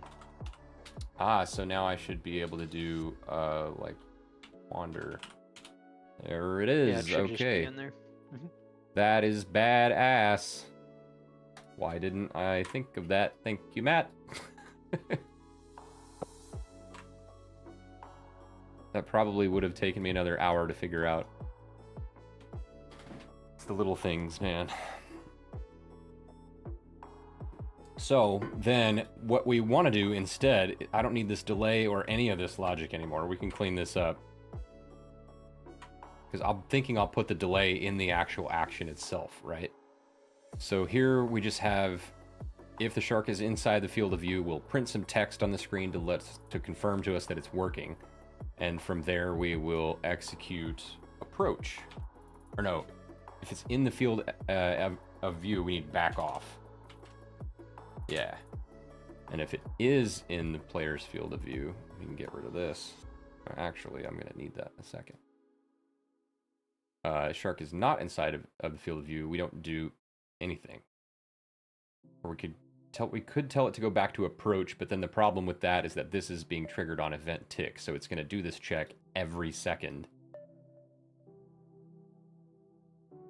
And it's going to be fighting over which thing to do. So I'm thinking, you know how when I was going over the mind map, saying it'll be doing that check for if both things are true, if both variables are true, I think that needs to be on like a slower timer than tick. Maybe just something arbitrary like 3 seconds.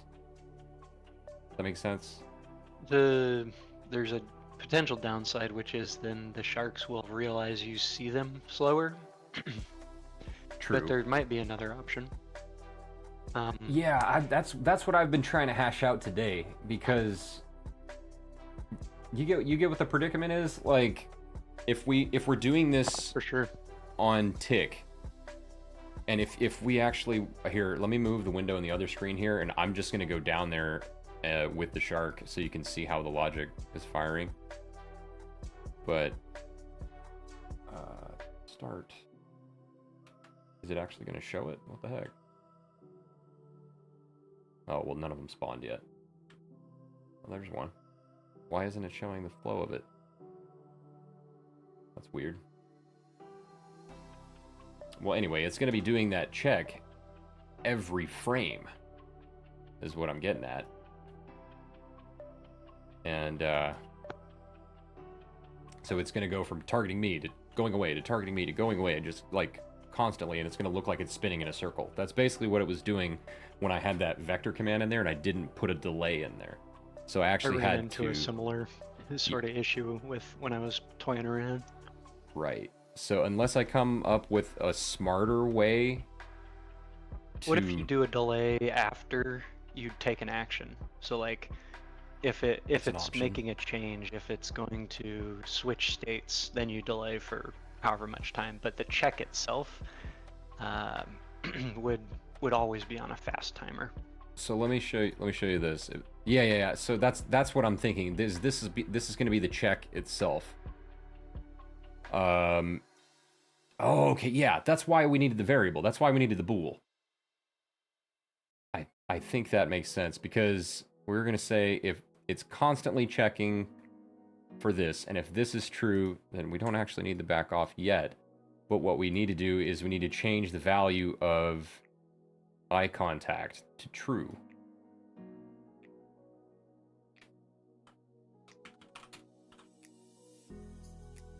Can I just drag that out?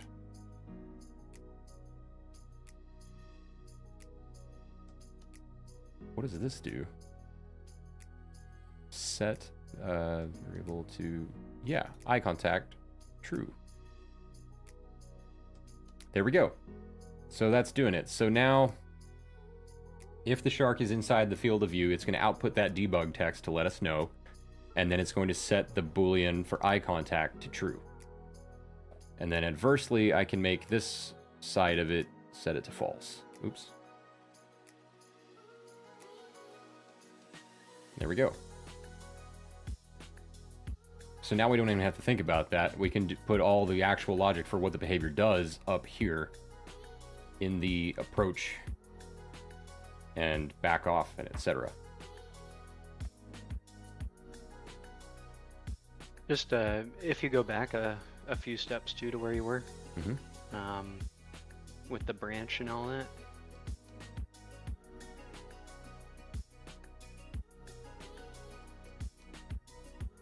What you got? You actually don't need a lot of that. You could, wherever the true or the true false Boolean, I think it's the greater than, that gets evaluated, you could actually plug that right into the set. But you do lose something. You would lose the debug print.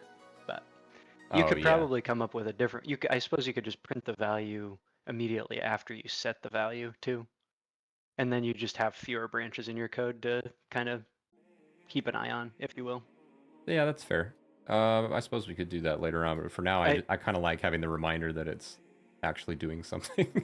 Yeah. No, I like it too, honestly. Let's see. Because, yeah, then that's just one less thing for me to troubleshoot. So then basically, I guess we would say... So that's eye contact is true. So how do we do an if eye contact and is close are true, then do a thing?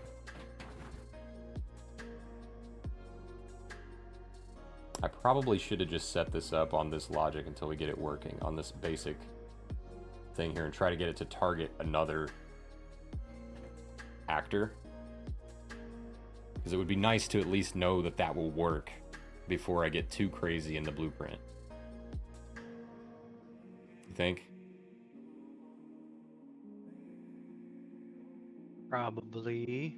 So let's make a generic okay, we're in the black tips, sharks. Should I try to make this a part of the black tips thing? No, we don't need to do anything like that.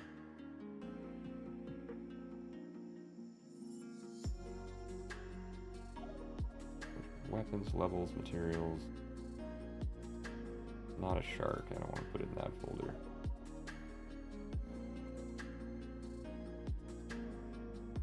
I don't even have like a file system decided on. I have not set up any kind of architecture to this.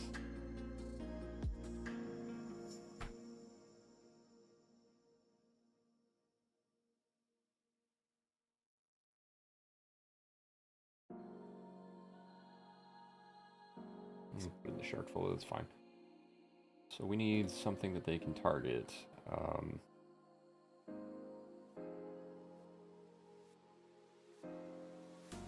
This could be a blueprint class. Actor upon a character.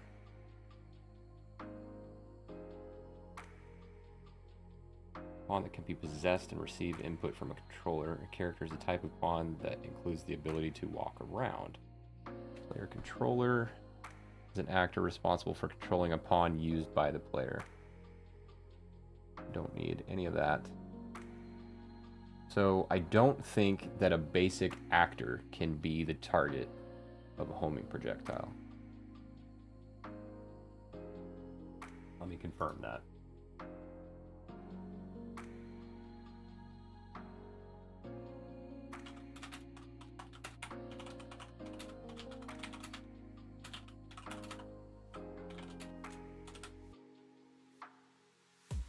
Really? You can make a homing projectile target an actor in Unreal Engine 5 using blueprints or C++ by setting up a target and using the projectile movement component's homing features. How? Define a variable in your projectile actor's blueprint to store a reference to the target vector. Make the variable instance editable.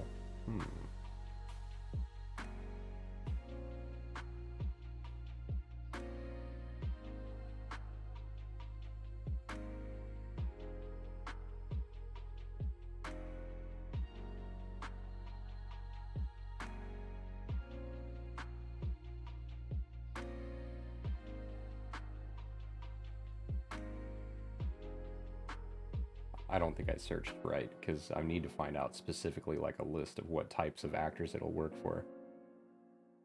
Because it lets me pick player character, but not.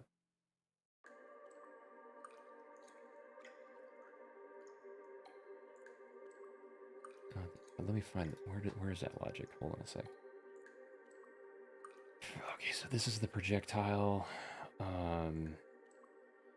Right, and this is what we were using. Homing target component. Projectile movement, target is mesh.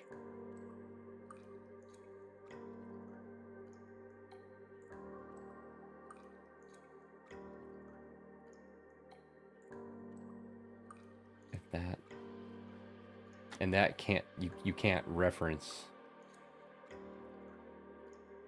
those actors in the level in this character class, which makes sense because then if you built other levels, that actor wouldn't be there.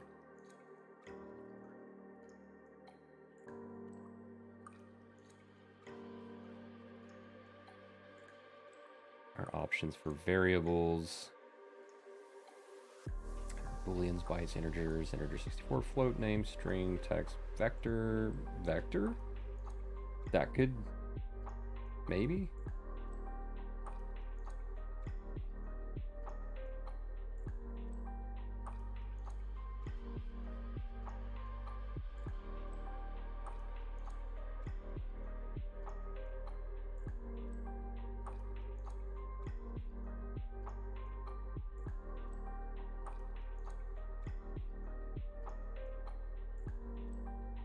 This is where we get lost in the weeds a little bit.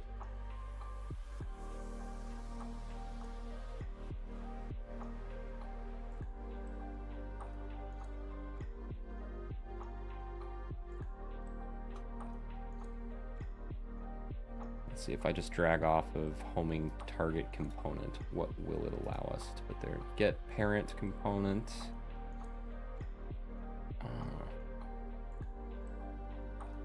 if this actor was created by a child actor, component returns that child actor.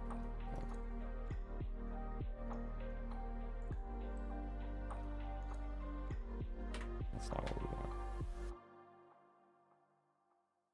That's the only thing under actor that's available, though.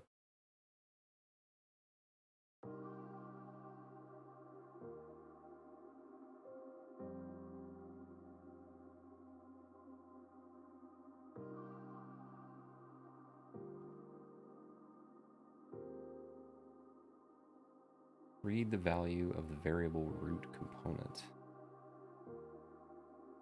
Component that defines the transform, location, rotation, scale of this actor in the world, and all other components must be attached to this one. Okay.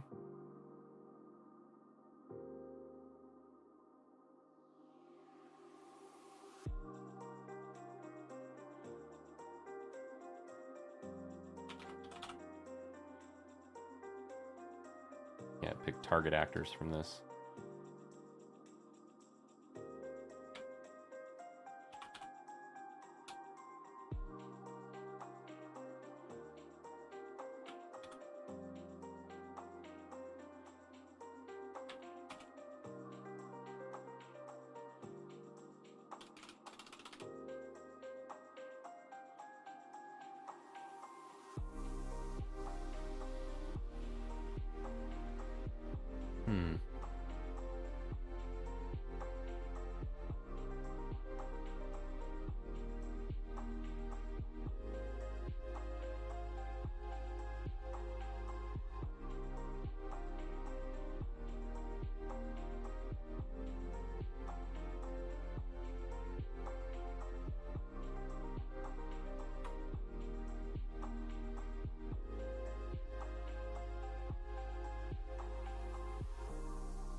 Yeah, I think we're going to have a whole separate blueprint.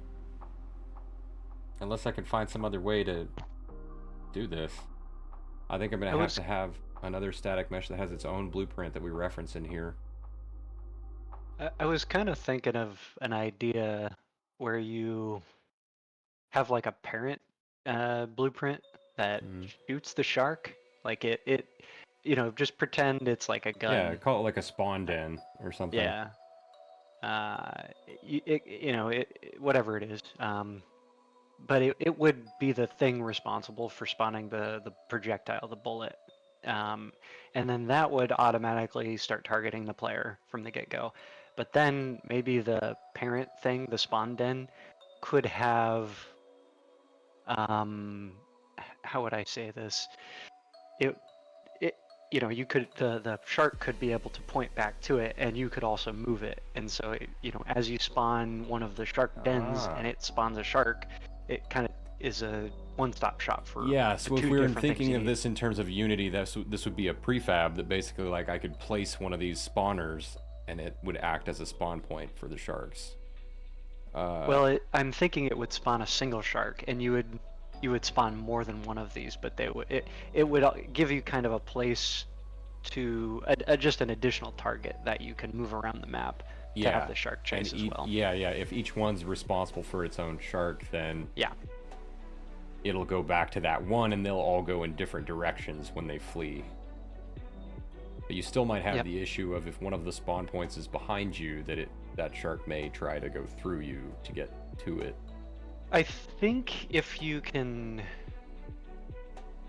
and you could even be constantly updating the spawn point when the shark isn't chasing the player to an optimal safe space. Like if you pretend you know shark psychology, which I don't, but maybe you do.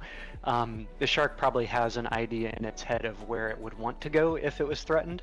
So it would just constantly be, you know, figuring out where that is given what it's currently perceiving on its tick. Yeah, I mean, so in theory, what I've done is I've given the blacktip shark a collision sphere that's kind of big. And I don't know how I'm going to prioritize it, but basically, like, I know that when it comes to the shark's relationship with a human, it's going to stay at least 2 body lengths of the size of the shark from the person, and that's from, like, actual shark behavior, depending on the species. But then I'm also thinking to use that later on to be like, if two of them get too close together, maybe I'll have an arbitrary way of like randomly picking which one will veer off. Because in theory, in reality, what they would do is if they were to get too close and bump into each other, the bigger one is going to stay the course. Or maybe like make a gesture like gape its mouth at the smaller one like it's going to bite it, and then the smaller one will veer off. So since these are going to be the same size, I'll probably just have like a random number generator say pick one of the overlapping actors and then send that one away.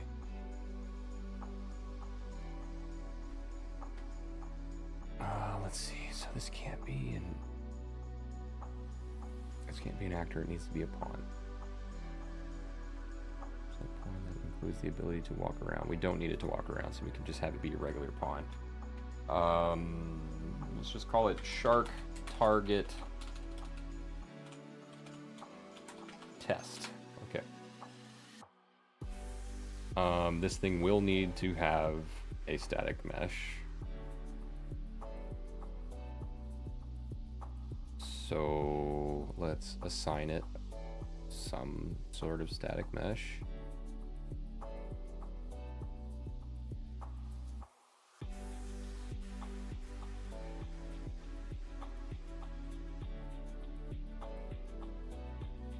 Or a skeletal mesh, I'm sorry.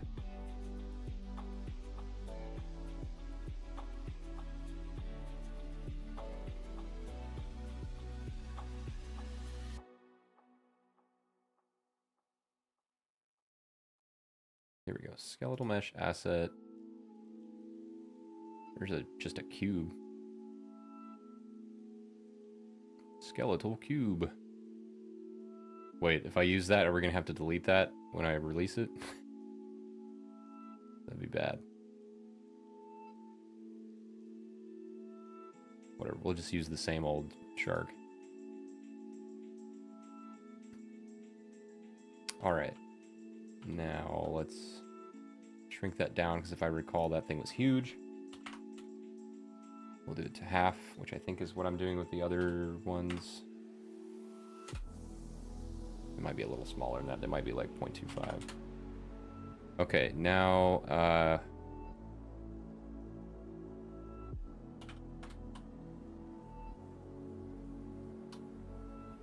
variable name, tilted location, scale. There should be like a visibility checkbox in here somewhere to determine if this thing's visible or not. Rendering visible. No. False. Perfect. There's a shark there, but we can't see him. How can I confirm that? There's got to be like a static mesh view.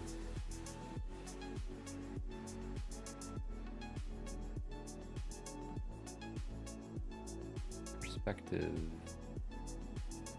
Lit, unlit, wireframe. No, our shark is not visible. At all. I mean, I know it's not there, but can I still reference it?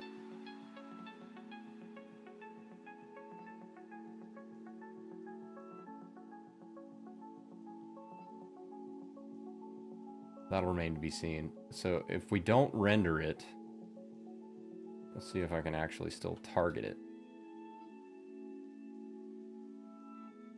So that's it. We have this shark target test. It's got an invisible static mesh. Blow air bubbles at it and see if it understands. Touché.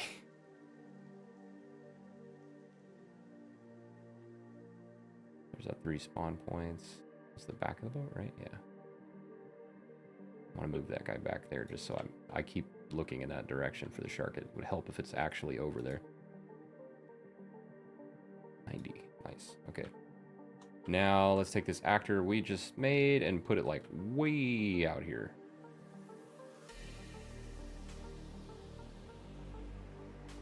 Okay.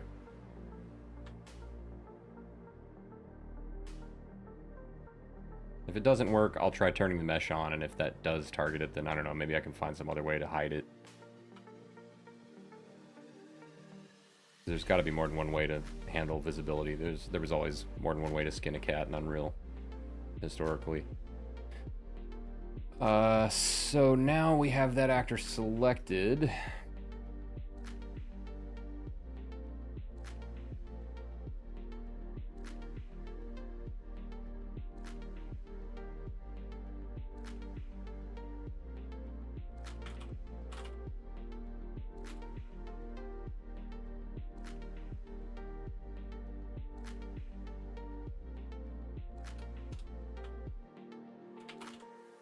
Cast to shark target test. In theory, this is what we need.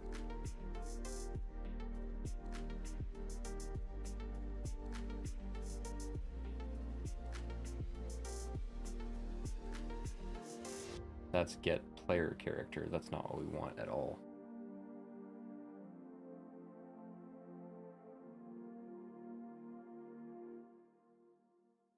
Do I need an object?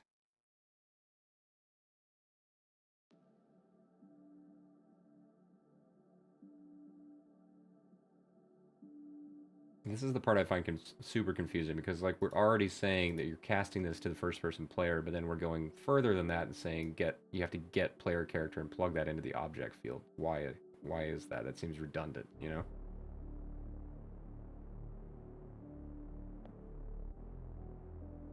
Because you're like, what are we doing? We're casting this to the first person character. Okay. What first person character? You know, the player character. That seems redundant. And and then player index 0.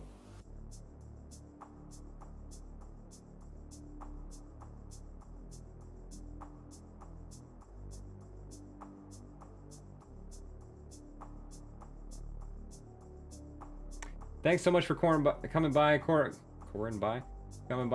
and I thank you so much again for the raid. I really appreciate it. I hope you have a great night. I'll just be here scratching my head. See, so now this is saying under actors, I could find a component by a tag, so I could open an actor and put in like a name tag for that and reference it that way.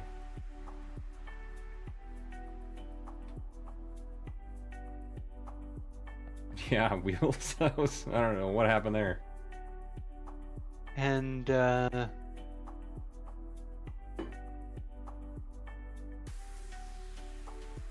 this is for what exactly? Get skeletal mesh accent. I'm trying to target the invisible shark. Oh, gotcha. In just from the get-go. Okay, gotcha. Well, I don't think you. Well, so it's chasing the player right now. That's what this is. And I guess, do you want to overwrite this, or do you want to save this off to something else, or is this somewhere else? This is not attached to anything. This is the same. This right here that you're looking at below is this is the main target sequence. It's a copy of it, but the actual one is right here, where we say at begin play, cast to first person character, their target their mesh, and then set as the homing target component. So I'm just going to do that. I'm going to replace that with this cast to shark target test and see if the shark actually switches to that. I think we can make a trigger fairly easily, that I could like press a button and make it go away, I guess. Or no, I'm just gonna plug it straight into the FOV thing. That makes more sense. Okay, so cast. So we need to get access to the like spawner thing, right? I wasn't following along, so I don't know what that's called. Ooh, that doesn't work. As shark target test.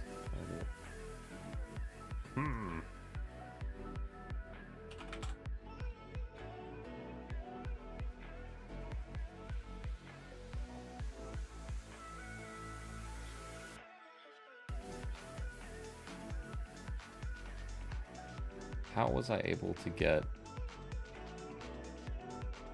this thing's mesh?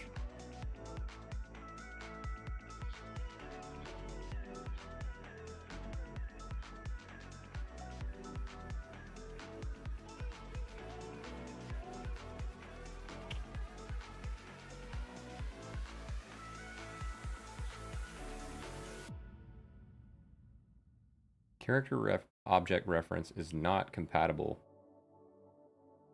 with shark target test object reference. So it has to be a character for this to be able to do it. I was looking at the wrong screen. Construct object from class. Nope. So the shark target test, does it have a mesh? Yeah. Okay. You might be able to do like get mesh in there. I don't know how to find it exactly, but if it has one, you should be able to do that, and that's what. That's the thing. So the homing thing basically needs a mesh to lock onto. Exactly. That's the thing. That's what I did with the player character. Yeah, and that's what the whole like casting is for, is because the player character, when you get it, it's like, okay, well, what player character? And you're just telling it like, okay, it's my blueprint, and my blueprint has this mesh and that mesh and the other mesh. Now you won't. I don't think you'll. Expecting a character object. You might be able to connect it right to that one, but I'm a little skeptical. I tried. It's looking for a character object reference, and this is just a skeletal mesh reference. Yeah. Or no, it's not a character, but it is a pawn.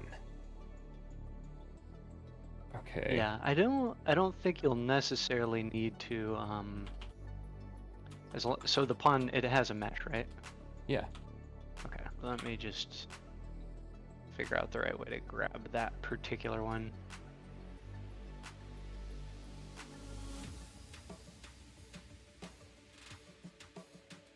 In mine, it's like really, the autocomplete's really bad. So like, I'm looking for get mesh, and it's in the list as get mesh, but I have to scroll. It's under variables. Yeah, variables get mesh. Okay. Let's see if I can do that for this one.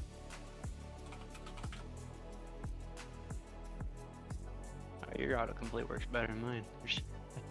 So does the other one have a mesh? Yeah.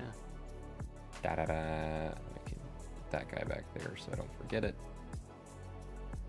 The skeletal mesh should work, I think. It does. Sweet. See? That's so simple on paper. But then you actually try to put it into practice, and it's like, what? It's probably one of those things, just a little more experience. It gives you the, I don't know, the Stop trying to cover for Stop trying to cover for like, Epic. okay. No, I'm kidding.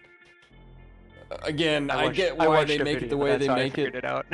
You know, because like doing it this way, I'm sure allows them a lot more versatility with the engine, but it also lends to making it that much less intuitive. It's not that far from what the C# would be. Oh, really? So it's like, yeah, at the end of the day, it's basically the same. Well, I guess it's probably a good thing I am not a programmer then. Okay, so I'm just going to attach this straight to this thing.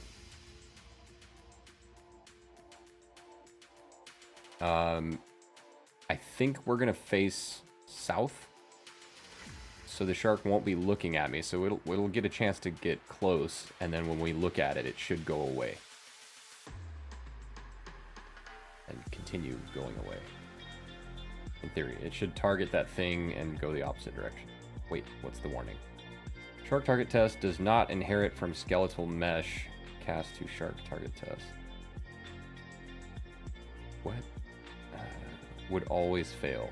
Compile a BP not successful with one warning. Okay, why? Can I just nuke that?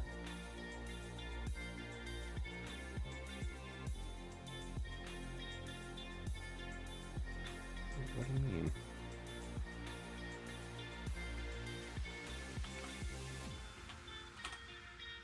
Yeah.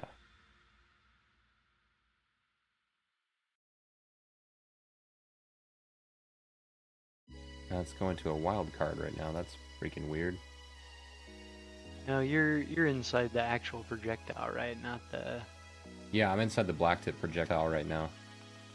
So if I have this skeletal mesh asset, or maybe it needs to be a think you pawn. want this behavior. Now that I think about it, I missed this bit. I think you want to be in the kind of the parent object that would hold or shoot the projectile. It's gonna probably be easier for it to reach down versus the child to reach up, if that makes sense.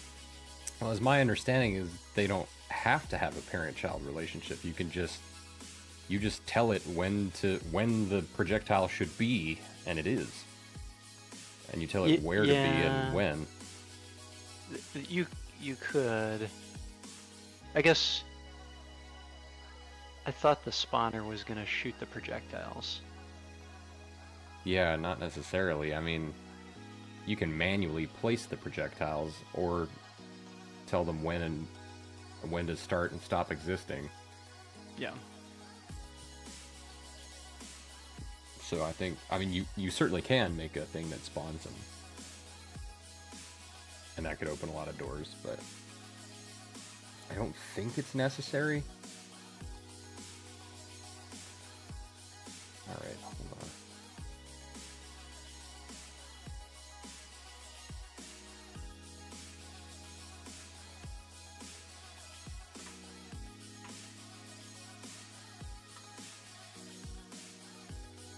Because I guess otherwise, so something's got to spawn the projectile or something's got to spawn the target. Add child actor component? That's weird. When I just try to drag the target in here, it gives me this. Actor class, sharp target test. Creates a new component. That might be kind of doing what I'm describing, but flipped around, where the projectile owns the target. Mm-hmm. And the only concern I have with that is if the target is like relatively positioned to the projectile. What I mean by that is, like, if the movement of the shark is going to move the target, you don't want it chasing a moving target. You want it to be, once you've decided where it is, it should be fixed there. And that's kind of why I'm proposing the target mesh is like a level higher. Yeah, I can see that.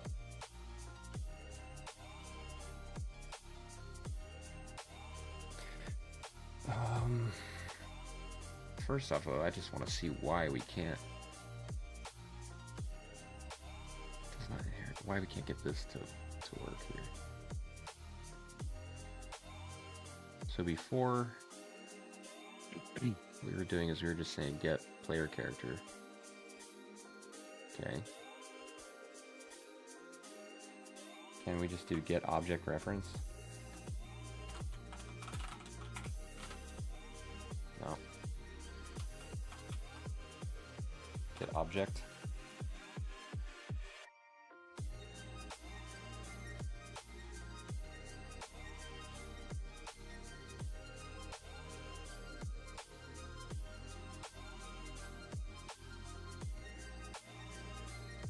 Or is it get actor location?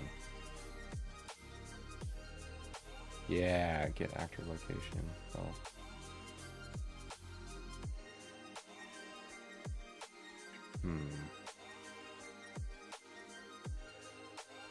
I feel like, though, in this situation, the skeletal mesh is the thing we want to put into the object here. But it didn't like that. At least not the way I did it. Isn't the skeletal mesh what's actually like the shark? Like it's the... Yeah. Or I might be misunderstanding it. It's like the model. I don't know what to do to shark reference a pawn. Is my point. We need to place the pawn as an object in here. Well, I think you would want to do it in the upper left, in the components, more statically versus trying to dynamically spawn it. And then you could then But we're not reference it. spawning it, right? So like I've taken the our invisible skeletal mesh and actually manually placed it in the level right now. So it's right here. Oh, okay, It's I this see what you're actor saying. in the middle of the screen. So Okay, all I want is to be able to reference that, which I just remembered. This is why we couldn't do target points, because that's only possible in the level blueprint, not the one for the projectile or characters. Shit. Okay, so that's our issue. I can't reference that object. So we would have to do something like what you're talking about then, and make them connected. Have it be a parent-child connection. That's actually necessary. Because I have no other way of telling it, go get that static mesh, if I can't reference a specific one. Unless I can put a tag on them. Let's see.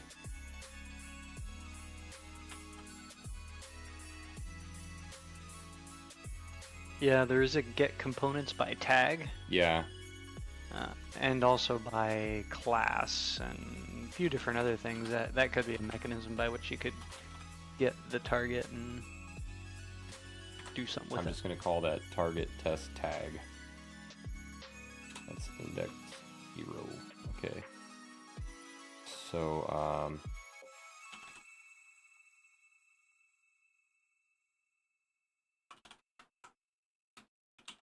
find component by tag. Okay. Yes.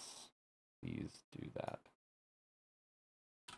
I think it's get components by. Oh, never mind. That's even better because that the other one I was talking about gives you many, and you really just want one. So It still doesn't like that.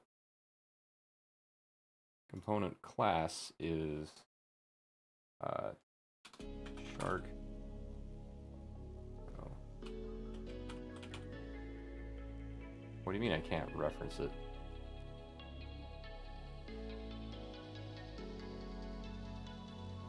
you may not have to specify that, but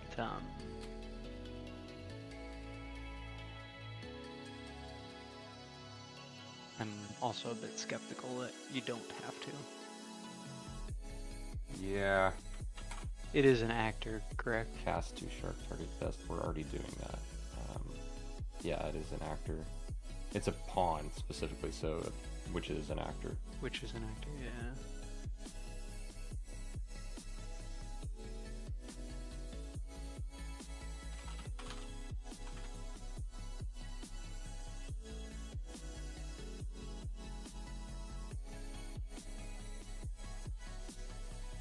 No, that's not right.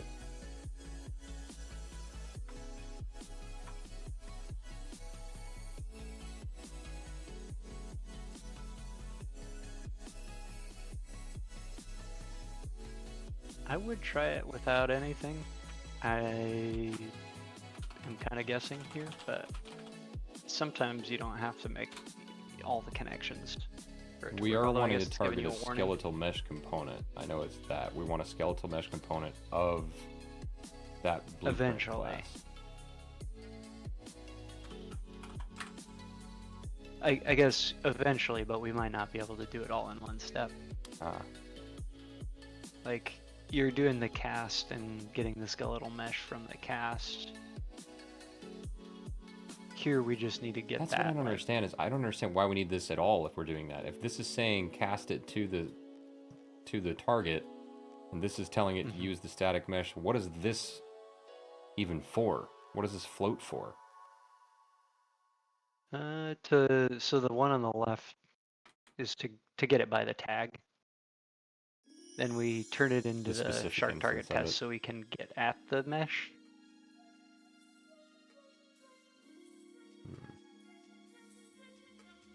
Still throwing an error when I compile it. Hold on, let's remove that value. Nope, still. Change that one. I don't think it should be skeletal mesh. Either Yeah, now I or did. I after, removed probably. the skeletal mesh.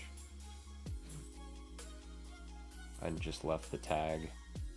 Shark target test does not inherit from actor, is what it says. You see that down below? Yeah, shark In the target test does compile. not inherit from actor So component. why does it? Oh, okay. So find component. Target is actor. Cast to shark target test would always fail.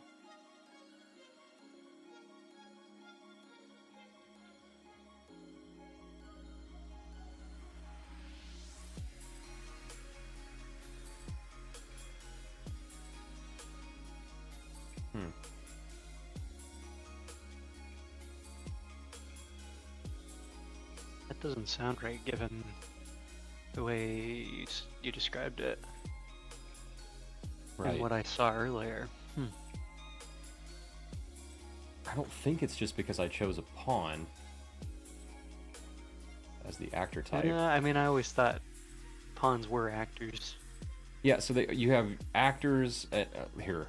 If I go to create a new one, I go to blueprint class and choose. You have actors, pawns, characters, player controllers, game mode base, actor component, or scene component.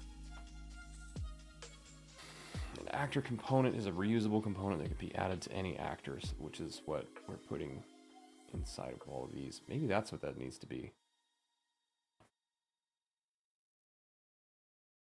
Click to open documentation.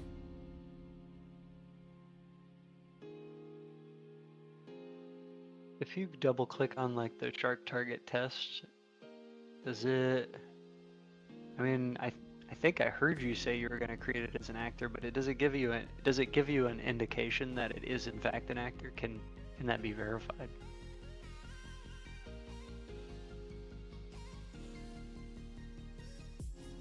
Well, its icon is a pawn, letting me know that it is in fact a pawn. Oh, that's right. Yeah.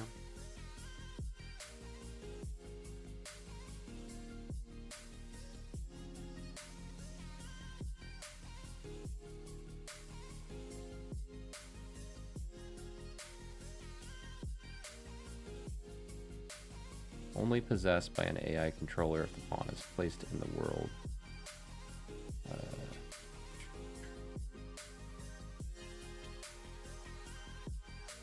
None of this stuff matters right now. I just want to be able to reference this skeletal mesh in this blueprint, which I cannot do.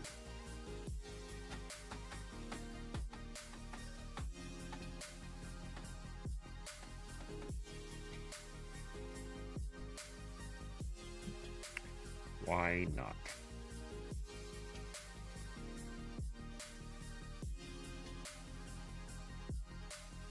Well, it is 11 o'clock.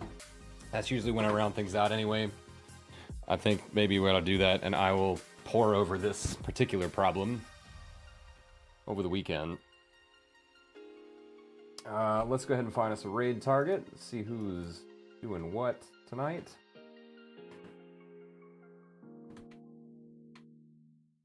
And yeah, I'll take a look at this in my free time and see if I can't figure out if and how this is possible. I'm just going to see if I can figure out how to set anything other than the player itself as the target for this. Honestly, because at this point I don't care what it is as long as I can turn off and on its visibility and move it around via level blueprint. You know?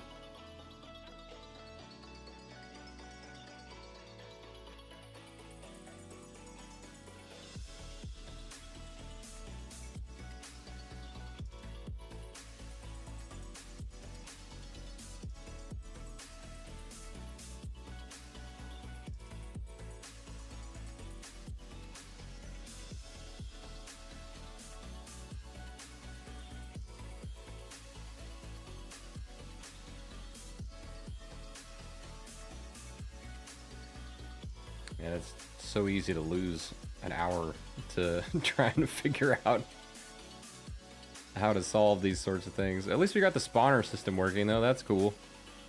And I feel a little bit closer to actually having a solution for this. If we can just figure out what we can get it to target and how to target it, the rest is going to be all downhill. Just For sure. manipulating its behavior past that. This is by far going to be the biggest road hump. So I don't feel too bad about getting hung up on that.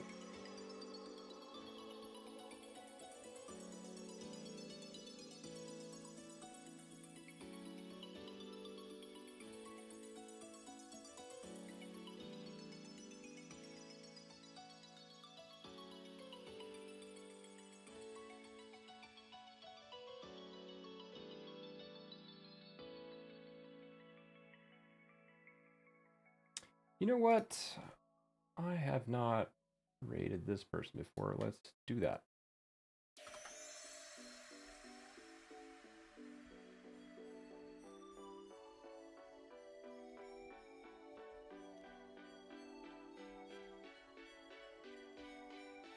Wheels, you too, man. And everybody, thanks for coming by. I am going to snooze this ad because we're not going to make it to that anyway. We're gonna go see what Rare Gangster's up to. I have rated in, I believe, with science to this person before, but I have not been back yet, and I want to go see what's going on. They have great emotes, like S-tier emotes.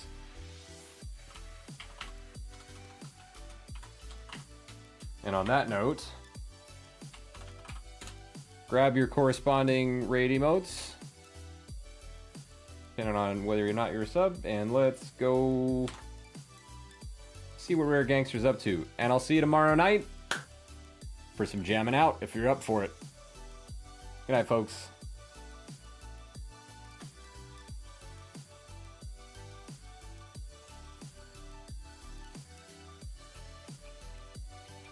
Alright, looks like we're in. I gotta unmute. Butt in! Nice to meet you. How you doing? How's your day? That is not my cat. I don't know what that animal is.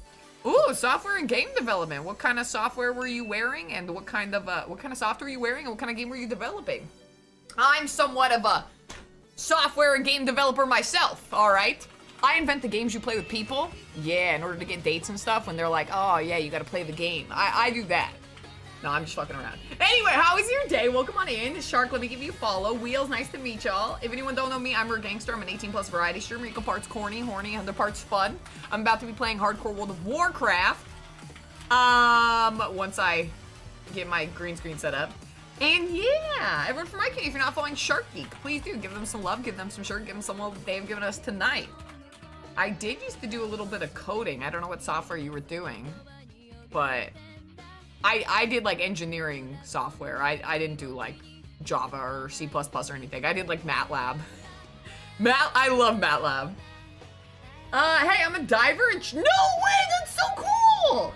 Tonight we watched a 360 video I took of some Caribbean reef sharks, and then we worked on a shark diving sim. I'm making it. That's so fucking sick. MATLAB does count. That's really cool that you do that. I'll definitely have to check out your stream. I gave you a follow, and I encourage everyone else in my chat to do the same. That's really cool. Engineering software. No! It was, if I tell you I have a math degree, does that make me more or less maidenless? But yes, I went to school for mathematics, applied mathematics and biomedical engineering. And now I'm a Twitch streamer. Funny how life works. Thank you for the hydrate. But only 66. Doesn't that mean he's got a little dog in him? Doesn't he look like he has a little dog in him? Very cat-like, cat adjacent. Are you choking Marcus? I think I am. She does it on the cat app, and he said, "What the fuck is that?" Well, counting to 0 doesn't strain that math degree too much, does it? Jim 1 lol. My math degree has helped me decide that you are irrefutably irrational in your thinking. Matt! I would love for you to hang out. Mods, can you send Matt a link to the Discord, please? Rurga's shaky. That's literally what it's like when I hold my cats. Also, Shark Geek, if you need to rate and run, get food, water, take care of yourself, please do. Don't feel like you have to stay, but I'd be happy to have you. And holy moly shitterus, clitoris, is that Old Man Said This? May I get a shout out for Old Man Said This? He is incredible. Also, 18+ variety streamer. If y'all are looking for a place a little earlier in the daytime to hang out, I think you will sharks, feel right at and home. As there. you know, He's my incredibly sharks talented. are a lot cooler And looking yours. he has snooped, or not snooped, stolen, Your robbed. math degree makes But you I've got it cooler. You in just like a can't single get boot Maiden's blueprint. Shrug. This is the beautiful shark spawner. Wrong again, Bully McGuire. I get And maidens. then I you get shoot plenty one of of play. I those just out don't of like to it. show Play off. the Oregon Trail game. So I Ooh, what is your profession when you pick the game? The haven't Oregon? tried changing it. to, Oh, like, I spawn haven't played from Oregon me, Trail but since that's what I'm elementary gonna school try and metal. do now. I wouldn't know, man. I don't remember. I literally haven't played it since elementary school. You know what else was crazy? Because I was thinking about elementary school and Oregon Trail. Sort of. What was crazy?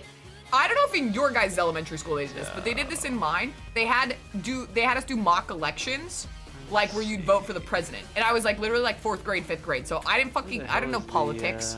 I didn't watch the news, but they had all of us do that. And now I'm looking back, I'm like, oh, is this some sort of like, Do I have to add were the they like tick? keeping track? Oh, you Because do? most Okay. kids that age are gonna vote and like align with their parents, you know? I'm like, are they trying to get like the political demographic of the 10 parents of these seconds, children?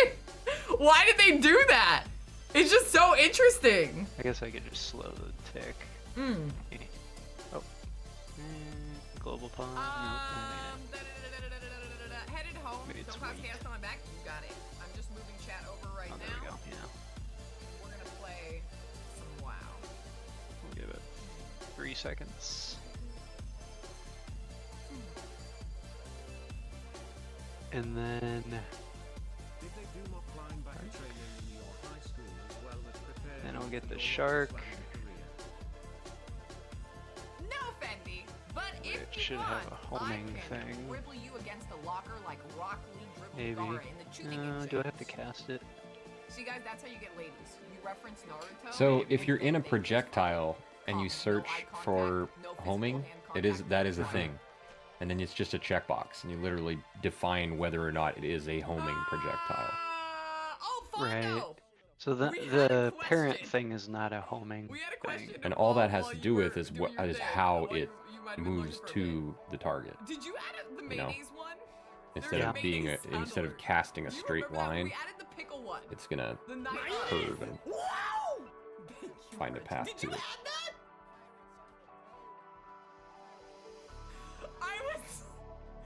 I have like I'm like severed, you guys. I've been watching Severance and I feel like I'm severed and Fendi's my severed half and shit just happens and I'm like what? I straight up didn't remember. I didn't remember if I added it, so I was like, fuck, am I like I feel like I'm like having like blackout moments. I'm like, what did happen? Stop spoiling. I'm not spoiling Severance. It's the plot of the show. Anyway, you are a hero. Thank you for noticing. I feel like a hero. I think we're Yeah, I'm still wondering streaming on if I can YouTube. I get need to turn that access off.